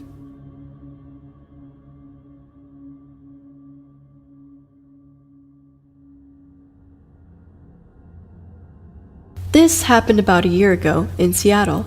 I was managing a coffee shop just down the road from my apartment. An easy 15-minute walk most mornings, which I appreciated since I like to sleep in as much as I can. I had done this walk many times, leave at 5:45 and get to the cafe at 6 a.m. But what happened this morning would shake my comfort about early mornings, my neighborhood, and my city. Because I would sleep in so close to when I would have to leave, the walk to work would usually be the thing to wake me up. I stepped off the steps of my apartment building and maybe took 5 steps before feeling extremely uncomfortable. A man had just crossed the street and was walking towards me. Something in my body told me not to make eye contact with him. But just as passing, I couldn't resist and looked into his eyes. His eyes were piercing and my heart started to race. To the best of my abilities to describe him, he was at least 6 feet, wearing all black, a hoodie pulled over his head. But his eyes are what haunt me to this day. I wasn't sure if he was African American because his skin was black, and there were large white circles around his eyes, almost as if he had painted black onto his face, which I am certain to be the case. With that one glance, I knew something was wrong. I walked quickly and crossed the street to the other side. I glanced back and he was standing at the foot of the stairs of my apartment building. Certainly he had seen me come out of there. At this point, I was about a block away from him, hiding behind a tree in the doorway of another apartment building, calling my boyfriend over and over. I watched as he looked at my building for what felt like an hour, and proceeded down the sidewalk the opposite way I was walking. I was shaken and relieved. I was thinking about all the things I would have done, running to the police station that was 2 blocks away, calling the security guard I knew was working in the building I worked. All of these different things came to mind. I continued to walk down the block, but felt the urge to take a glance behind me, and thankfully I did. I couldn't see the man walking on the block. He surely would have still been on. I wasn't sure what to make of it until I saw him, on the same block as me, across the street, coming closer. I started to run and he matched my pace. I ran the 2 blocks to the police station, and he was gone. I went in and made a report and called the owner of the cafe to come get me. It took a while before I felt comfortable walking to work alone. Even alone, I couldn't listen to music or anything, always aware of my surroundings. Thankfully, I have never had another encounter with this man. So, weird creepy dude on 12th Ave, let's not ever meet again.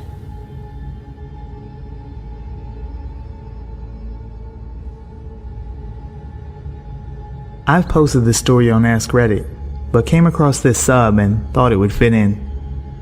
In my childhood neighborhood, my neighborhood's pool was larger than the other surrounding neighborhoods, so people often visited ours instead. When I was 8, I went to the pool with my sisters on the first day of summer, as I always did. When the lifeguards kicked all the kids out for the adult swim, I sat down on a pool chair next to my sisters. This guy, probably between 11 and 13, laid down on the chair next to me and said, "You're beautiful. Will you go out with me?" My sisters thought it was funny and teased me about it, so I just kind of laughed, but it made me uncomfortable. I was really shy back then, so I wrapped my body up in the towel I brought to cover my body, which he was staring at very openly. He introduced himself as Chris and kept trying to talk to me, and I was too shy to tell him to go away, so I let him keep the conversation going. Even though it made me uncomfortable, I soon forgot about it. Until I went back to the pool next time. There he was, telling me how pretty I was, petting my hair, asking me to go out with him, and introducing me to his disabled grandmother, who brought him to the pool. Anyway, one day this girl came up to me and asked me if Chris was bothering me. I lied and said that I didn't really care, and she rolled her eyes and joked about how he used to ask her out too, and that she was glad he'd found someone else to pine over. The girl, Elizabeth, started hanging out with me when I went to the pool, which was almost every day since I was allowed to go by myself if I wanted. She explained to me that she and Chris were good friends from a different neighborhood, but came to our pool because it was bigger and had more room for his grandmother to work on physical therapy for her legs. We became great friends and laughed about how Chris was always following us around and asking me out. One day, I noticed that Chris followed me all the way back to my house and tried to hide behind a mailbox when I turned around. As funny as that sounds, I didn't think it was funny back then and rushed back into my house. I began to notice that he was getting more aggressive and annoyed with me for refusing to date him. He started asking me to go on walks with him through the park and brought his grandmother so I didn't feel like I could say no. He would take me into the woods or behind the jungle gym, out of sight from his grandmother, and make creepy comments about my body and touch my cheek while telling me how pretty I was.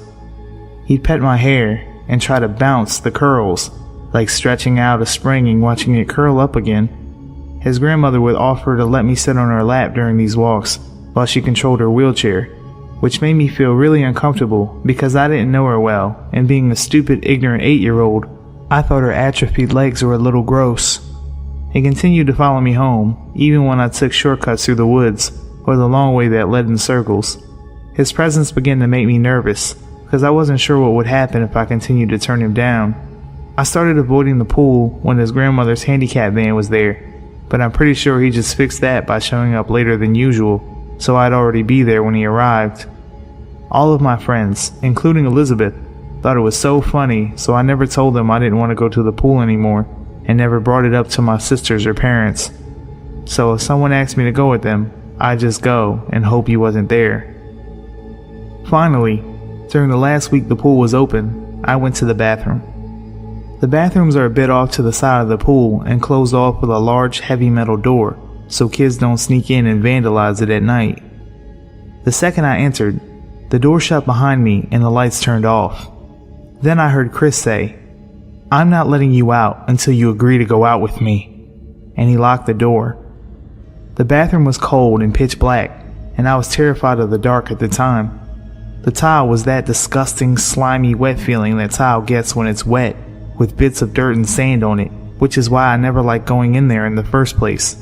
It also smelled like chlorine and a typical subpar public restroom, stuff of nightmares for an 8-year-old. I started banging on the door and screaming for help, but nobody could hear me because of the really heavy door in the location. But then some angry soccer mom started screaming at me to stop pranking her and how much trouble I was in. Turns out that she'd been locked in there too and was mad that while she was peeing, the lights turned off. She called for help with her phone and I was eventually let out of the bathroom. Being 8, I didn't think much about it, but now I realize how creepy the whole situation was. I should have told someone the first time he followed me home, and it never occurred to me to just stop going to the pool.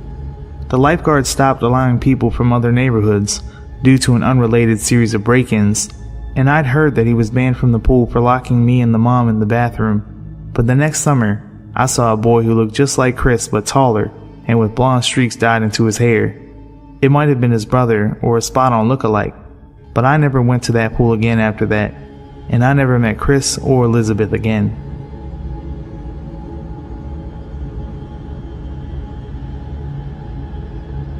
Some background info. I attended a private high school, but our tuition did not cover the school trips and the like. This incident took place during the summer of my junior year, during the last few months of school.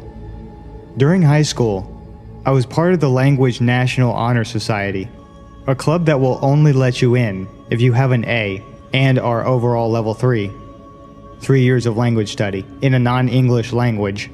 Mine was Japanese. I had taken several classes over the summer and tested from level 2 to level 4.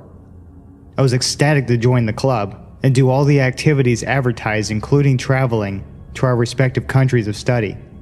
That meant if I kept my grades up, I would be able to travel to Japan just over summer for a home stay. Part of the way us students raised money for our trips was to recycle all of the school's recycling and turn it in for a collective fund. Again, private high school. I guess we just did things differently. Anyway, the jobs for recycling were divided between the students who sorted the recycling and dug through the trash at school, and ones who drove the bags of bottles to the local recycling center. I was in the latter group, since my family owned a Suburban, which could fit most of the bags in one trip, with all the other seats down. So during late April, early June, I was signed up to take the bags. My mom offered to drive, since she wanted to use the truck to go shopping later in the day. It was surprisingly hot for the west side of Oregon. I was dressed in jean short shorts and a t-shirt and sneakers. No way I was going to wear flip-flops at the center, even with the heat. Old soda feels disgusting as it dries between your toes, trust me. At this time, my mom and I were not in a good spot in our relationship. We butted heads over every little thing, including recycling. She couldn't understand why I insisted on going to the recycling center early in the week. It was wasting time because she needed to buy something for one of my siblings' school projects. If you want, you can just drop me off. I'll grab a soda or something and text you when I'm done or walk home, I said, annoyed. She sighed. I'll wait around for a bit. When we reached the center, which was connected to a QFC, she parked one row from the entrance and I hopped out, dragging 3 huge bags with me. I returned to the car to grab the second batch when I felt it. That tingle go up your spine when someone is watching you. I frowned and then looked around. There was no one around really, except for an elderly-looking old man sitting in his car in the row behind us. He was looking right at me. I did a quick check to make sure there was no soda streak on my bare legs. Shit, there's a hole in my shorts. Jerk. To go ahead and laugh at a dumb teenager with bright pink panties. He wasn't laughing, but I was more embarrassed by the staring than creeped out. With a huff and a grumble, I dragged the remaining bags to the recycling center. It's a small open room that you can see into from the parking lot. Recycling machines lined the walls, and I got to work. A few minutes pass, and I get a text from my mom. I'm going ahead to the mall. Text me when you're on your way home. I don't want you waiting around for me to pick you up. Great, I text back. A few more minutes later, and I hear a car pulling up into the parking spot right in front of the recycling center opening. I look up as a reflex, and I felt my heart sink. It's the old man from before. The tingle down my spine is made of ice this time, settling in my gut. This was not okay. The man was watching me. Even if he was waiting for somebody, why not remain in his original spot? Why pull up in front and park instead of driving closer to the grocery store entrance? Still, I try to ignore it. That is, until I hear a creak of door hinges. My head snaps up, and I see the man has opened his door and has one leg sticking out. I text my mom, "Can you come back?" She asks why. There's this guy watching me and is creeping me out. Just go tell one of the employees if he's really bothering you. You're young. I'm sure you can outrun them anyways. Yeah, thanks, Mom. The man hasn't gotten out of his car yet. He's just sitting there, watching me. Watching me stand there with my phone in my hand. That's when I noticed a very rhythmic movement of one of his arms. Hell no. Abandoning my bottles and walking out of the recycling center and heading towards the entrance of the QFC. As I pass the car, I can't help but look, just to make sure I'm right. And lo and behold, the man is sitting there half out of his car, watching me. He's exposed and pleasuring himself. That sight makes my lip curl in disgust. I hurry into the QFC and tell the first employee I see what's going on. She just says, "Oh, that's gross," and walks away. Yeah, fuck you too, lady. I feel gross. Violated almost. It makes my skin crawl, but I'm too nervous to go back out of the store again. I linger by the doors, like a creep myself. Nervous. After about 5 minutes, another employee, a man this time, comes up to me and asks if I'm lost, and reminds me that there's no loitering in the store. I have no choice but to go back out again. Thankfully, the man is gone. I finish the recycling, turn in the receipt for cash, buy the damn soda and walk home. I never saw that man again, and opted for sorting bottles at the school instead of taking them to the recycling center. On the plus side, my relationship with my mother has gotten a lot better since. The downside, it wasn't the last, or even the most extreme creepy encounter I've experienced.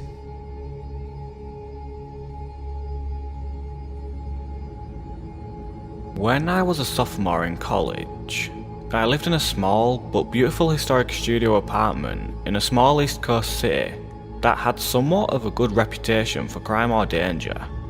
However, the neighbourhood I lived in was usually considered one of the good neighbourhoods.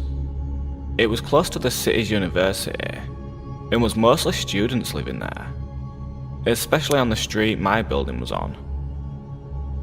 My building was a huge 4-story townhouse, if you can really call it that. It was really a mansion as a whole, built in 1895. The architecture was really awesome. Built-in bookshelves and huge mahogany pocket doors that slid into the walls. Anyway, the building wasn't exactly in mint condition, and my landlord was pretty lazy. He would always come by and check up on things, and make promises to get stuff fixed, but never really got around to doing much of anything. The apartment I was renting was on the first floor. My front door was immediately on the left as you walk into the building's door from the street.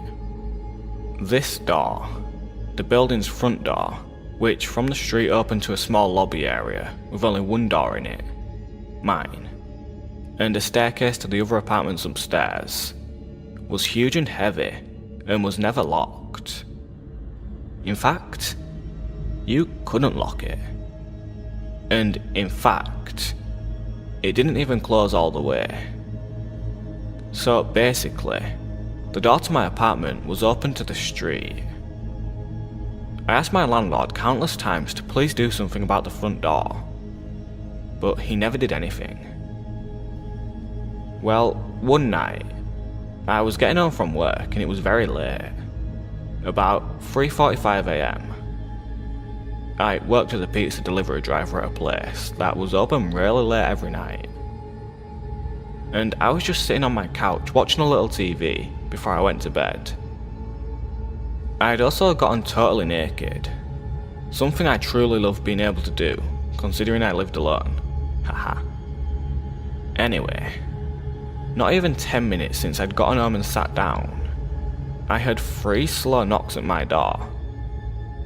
I'm thinking, who the fuck would be at my door at this hour? What could they possibly want?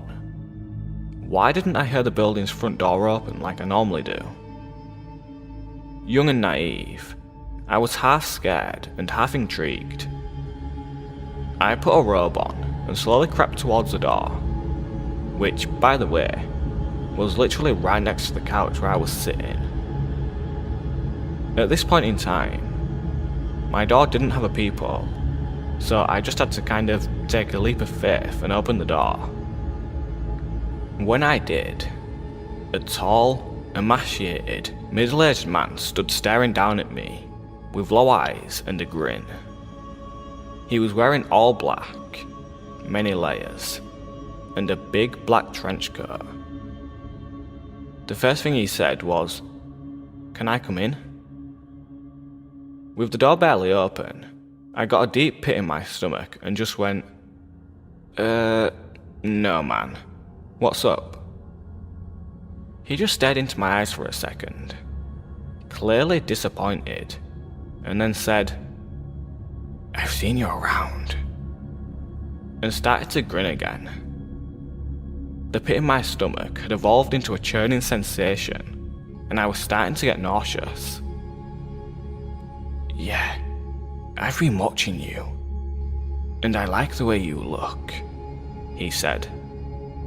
"So you gay? Bisexual?"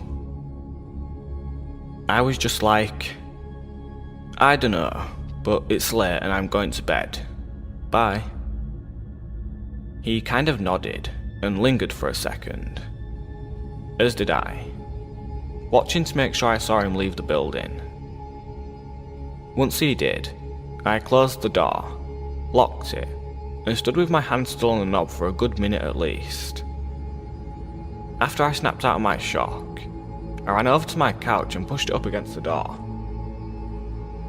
I ended up sleeping on the couch that night, even though it was right there. It just made me feel safer, like I could hear if something happened. Well, nothing happened that night. It wasn't until about a week later, on one of my nights off from work, that I was sitting around my apartment winding down by myself after I had a few friends over drinking and smoking a little bit, as college kids will do. All of a sudden, I heard a weird rattling noise coming from across the room, so I turned off the music I was playing, to find out that it was coming from none other than my front doorknob. I looked at it for a second, and saw that both the knob and the top lock were jiggling. Someone was trying to get in. Like a deer in headlights, I was frozen, staring at the things wiggle and shake, until I started to see the top lock actually budge and start to turn. I leapt up from my chair and sawed to the door, grabbing tightly on the lock, forcefully twisting it back to being locked. The jiggling of the lock and knob stopped for a second, because whoever it was clearly knew that I knew. It was only a second though, because they started struggling again, and I had to use all my might to keep it still. Sweat was dripping down my forehead and my ribcage, and after about 15 seconds of wrestling with this intruder, it suddenly stopped, and I heard the building door open and close, and footsteps run down the stairs of the stoop to the sidewalk. Just like I was before, I was paralysed with my hands at the door for a good while before I realised I was crying and shaking and that I needed to call someone. My instinct was to call the police. In hindsight, I regret this for the following reasons. I was basically having a panic attack while I was on the phone with 911 and actually threw up during the call. And I think that's when they decided I was just fucked up or something. When the two police got to my apartment, they stood in my doorway as I struggled to recount to them what had happened, as I'm shaking and crying. I noticed at one point that they're both smirking and laughing, and I say, "What's funny right now?" One of them goes, "It reeks of marijuana." I was just like, okay. And basically argued with them after that. Long story short, they ended up confiscating a bunch of shit from my apartment and basically turning the whole situation into a little mini drug bust. Although they say they weren't going to charge me with anything. Just take my shit. Nothing about this attempted break-in besides keep your door locked. I was devastated and felt so helpless. I hate to make this story so long, so I'll try to keep the last part short. Basically, this same scenario happened one more time about 2 weeks from the last time. Only, instead of calling the police, I called my dad, who raced down in an hour, which is a 2-hour drive from his house to this place. And he had a crowbar up his sleeve, haha. Unfortunately, by the time he had gotten there, whoever it was had already left. They didn't struggle very hard this time. My dad ended up cussing out my landlord and demanding he get the door fixed and install a new lock and a peephole on my door. He did make this happen within a reasonable amount of time. And I also got one of those bars you wedge between the doorknob and the floor, as well as an aluminium baseball bat to protect myself with, so I felt a lot better from then on. Needless to say though, I ended my lease for that apartment a month early and never moved back to that street. I never found out for sure who was trying to pick my locks, and if it was the guy who had come to my door the first time. But whoever it was, let's not meet.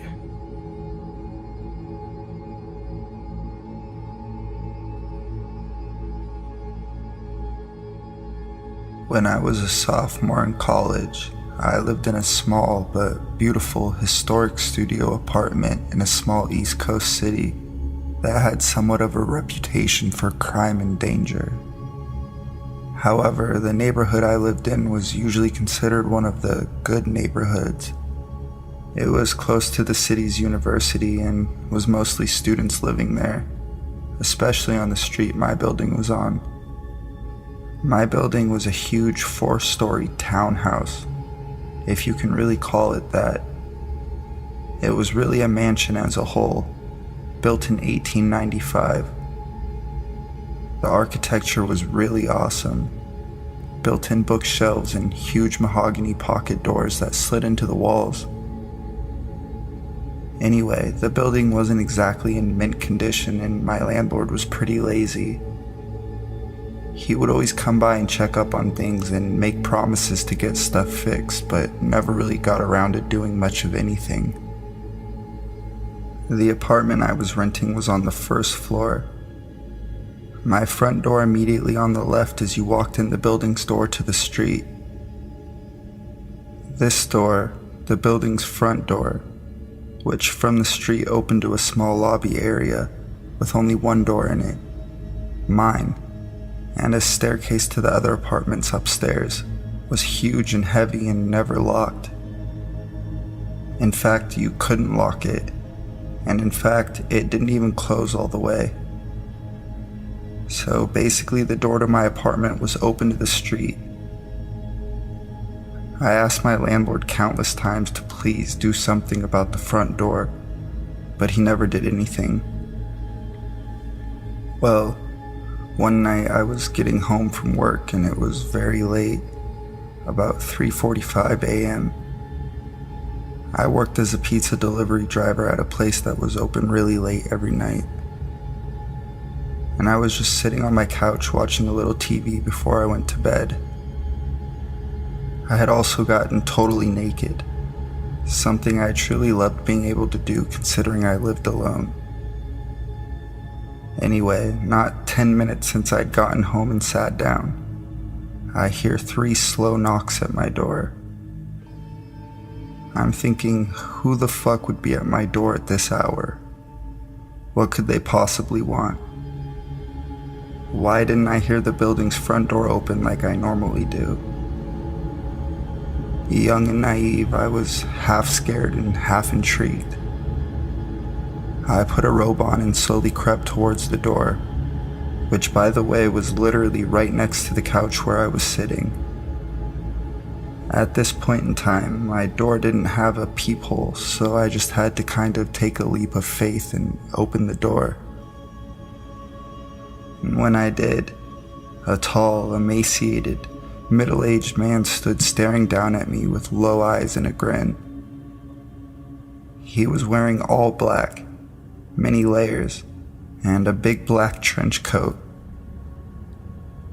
The first thing he said was, "Can I come in?" With the door barely open, I got a deep pit in my stomach and just went, no man, what's up?" He just stared into my eyes for a second, clearly disappointed, and then said, "I've seen you around," and started to grin again. The pit in my stomach had evolved into a churning sensation and I was starting to get nauseous. "Yeah, I've been watching you, and I like the way you look," he said. "So you gay? Bisexual?" I was just like, "I don't know, but it's late and I'm going to bed. Bye." He kind of nodded and lingered for a second, as did I, watching to make sure I saw him leave the building. And once I did, I closed the door, locked it, and stood with my hands still on the knob for a good minute at least. After I snapped out of my shock, I ran over to my couch and pushed it up against the door. I ended up sleeping on the couch that night, even though it was right there. It just made me feel safer, like I could hear if something happened. Well, nothing happened that night. It wasn't until about a week later, on one of my nights off from work, that I was sitting around my apartment winding down by myself after I had had some friends over drinking and smoking a little bit, as college kids will do. All of a sudden, I hear a weird rattling noise coming from across the room, so I turned off the music I was playing to find out that it was coming from none other than my front doorknob. I looked at it for a second and saw that both the knob and the top lock were jiggling. Someone was trying to get in. Like a deer in headlights, I was frozen staring at the things wiggle and shake until I started to see the top lock actually budge and start to turn. I leapt up from my chair and soared to the door, grabbing tightly on the lock and forcefully twisting it back to being locked. The jingling of the lock and knob stopped for a second because whoever it was clearly knew now that I knew. It was only a second though before they just started struggling again, and I had to use all my might just to keep it still. Sweat was dripping down my forehead and my rib cage, and after about 15 seconds of wrestling with this intruder, it suddenly stopped, and I heard the building door open and close, and footsteps run down the stairs of the stoop to the sidewalk. Just like I was before, I was paralyzed with my hands on the door for a good while before I realized I was crying and shaking and that I needed to call someone. My instinct was to call the police, and in hindsight I regret this for the following reasons. I was having basically a panic attack while I was on the phone with 911 and actually threw up during the call, and I think that's when they decided I was just fucked up or something. When the two police got to my apartment, they stood in my doorway as I struggled to recount to them what had happened, as I'm shaking and crying. I noticed at one point they're both smirking and laughing, and I say, "What's funny right now?" And one of them goes, "It reeks of marijuana." I was just like, okay, and basically argued with them after that. Long story short, they ended up confiscating a bunch of my shit from my apartment and basically turning the whole situation into a little mini drug bust. Although they said they weren't going to charge me with anything, just take my shit. Nothing about this attempted break-in besides, keep your doors locked. I was devastated and felt so helpless. I hate to make this story so long, so I'll try to keep this last part short. Basically, this same scenario happened one more time about 2 weeks from the last time. Only instead of calling the police, I called my dad, who raced down in an hour, 2-hour drive from his place to this place, with a crowbar up his sleeve. Unfortunately, by the time he'd gotten there, whoever it was had already left. They didn't struggle very hard this time. My dad ended up cussing out my landlord and demanding he get the door fixed and install a new lock and a peephole on my door. He did make this happen within a reasonable amount of time, and I also got one of those bars you wedge between the doorknob and the floor, as well as an aluminum baseball bat to protect myself with, so I felt a lot better from then on. Needless to say though, I ended my lease for that apartment a month early and never moved back to that street. I never found out for sure who was trying to pick my locks and if it was the guy who would come to my door the first time, but whoever it was, let's not meet.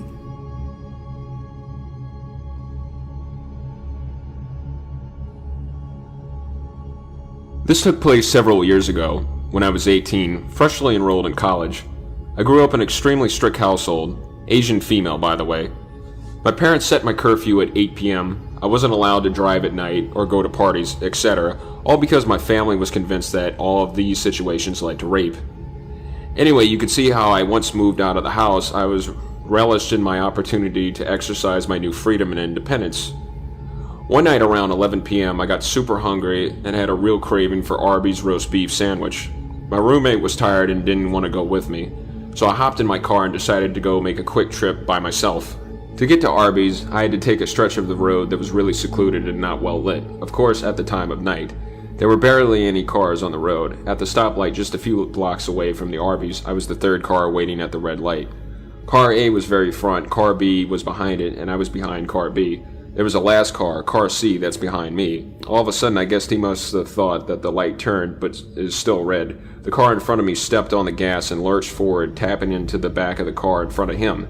The two drivers immediately got out and started looking at the damage. Neither of them were hurt, and there was little to no damage that I could see made to either car. I had no idea what to do in this situation. Again, I was a dumb 18-year-old, just got injected into the adult world, and I had never witnessed an accident of any kind before. Was I supposed to stick around as a witness or something? I wasn't sure, but I felt uneasy about the idea of getting out of my car in the middle of the night on a really isolated road to talk to two guys, especially when I didn't think they needed my intervention at all.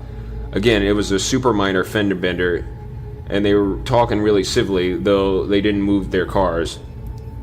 So the light turned green. I decided to move over into the other lane and proceed on my way. Again, this may have been the wrong thing to do, but I didn't know any better. The car that had been behind me didn't like the fact that I was trying to leave. To this day, I have no idea what they were thinking. At the time, they must have thought I caused the accident or something. Anyway, as I shifted over into the other lane to leave, they started blasting their horns at me. I got super scared and proceeded down the road, past the green light. And car C, the one behind me, took off after me. What ensued was still the most terrifying experience I've ever had. The car, which I could dimly see had 2 male figures in front seat, followed me closely for quite a while, occasionally blasting their horns aggressively. They would speed up until they were just about to hit the back of my car when I was starting to get really freaked out, so started making random turns to lose them, or to see if they were really following me. They definitely were. I made 3 left turns and they were still on my tail. Eventually the car pulled over into the lane beside me and kept speeding and nudging into my lane, as if to cut me off or run me off the road. I was actually crying now and called my then boyfriend, telling him what was happening. I initially wanted to drive to his house, but then I realized I didn't want these psychos knowing where he lived. I tried to avoid making eye contact with the 2 men in the car beside me, and tried not to let them imitate me off the road. They kept blaring the horn, and then eventually the driver rolled down the window. I was too scared to talk to him, but I could hear what he screamed clearly through my window, which had a slight gap in the top that never sealed up. "We're gonna catch you, bitch, and I'm gonna rape your dumb ass." I think the guy next to him said something like, "Don't slow down" or something, but I couldn't hear it clearly over the rushing of the wind and the sounds of our cars accelerating. My boyfriend heard them shouting over the phone and directed me to the nearest police station, which was about 8 minutes away from where I was. It was actually hard for him to find the police station to give me any directions to it because he had no idea where I was. 2 guys kept shouting things at me, but I didn't know what was said. I was too busy blubbering to my boyfriend. Maybe it was really hard to remember what went on in those moments. Physically, I was speeding so fast to try to get away from those guys. At this point, I was just hoping a cop would stop me. There were no cars on any of the roads we went down, and it just made everything worse. And then my phone battery decided it was time to die. I seriously thought it was one of those horror stories my parents had always told me about. Eventually, I finally saw the police station my boyfriend had given me directions to. Almost drove past it. Turned into the parking lot, the car followed me and the passenger door actually opened before the car even stopped. But I think they noticed where we were and drove out of there fast. I sat in my car too terrified to get out because I thought moving would provoke them into coming back. Literally 60 seconds later, my boyfriend pulled into the parking lot next to my car and climbed out with a baseball bat.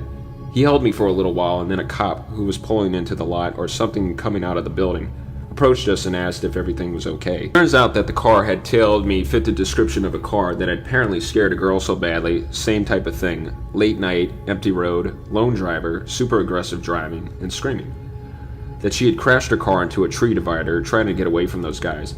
Neither she or I got the license plate, though, and to this day, I don't know if they ever caught those guys.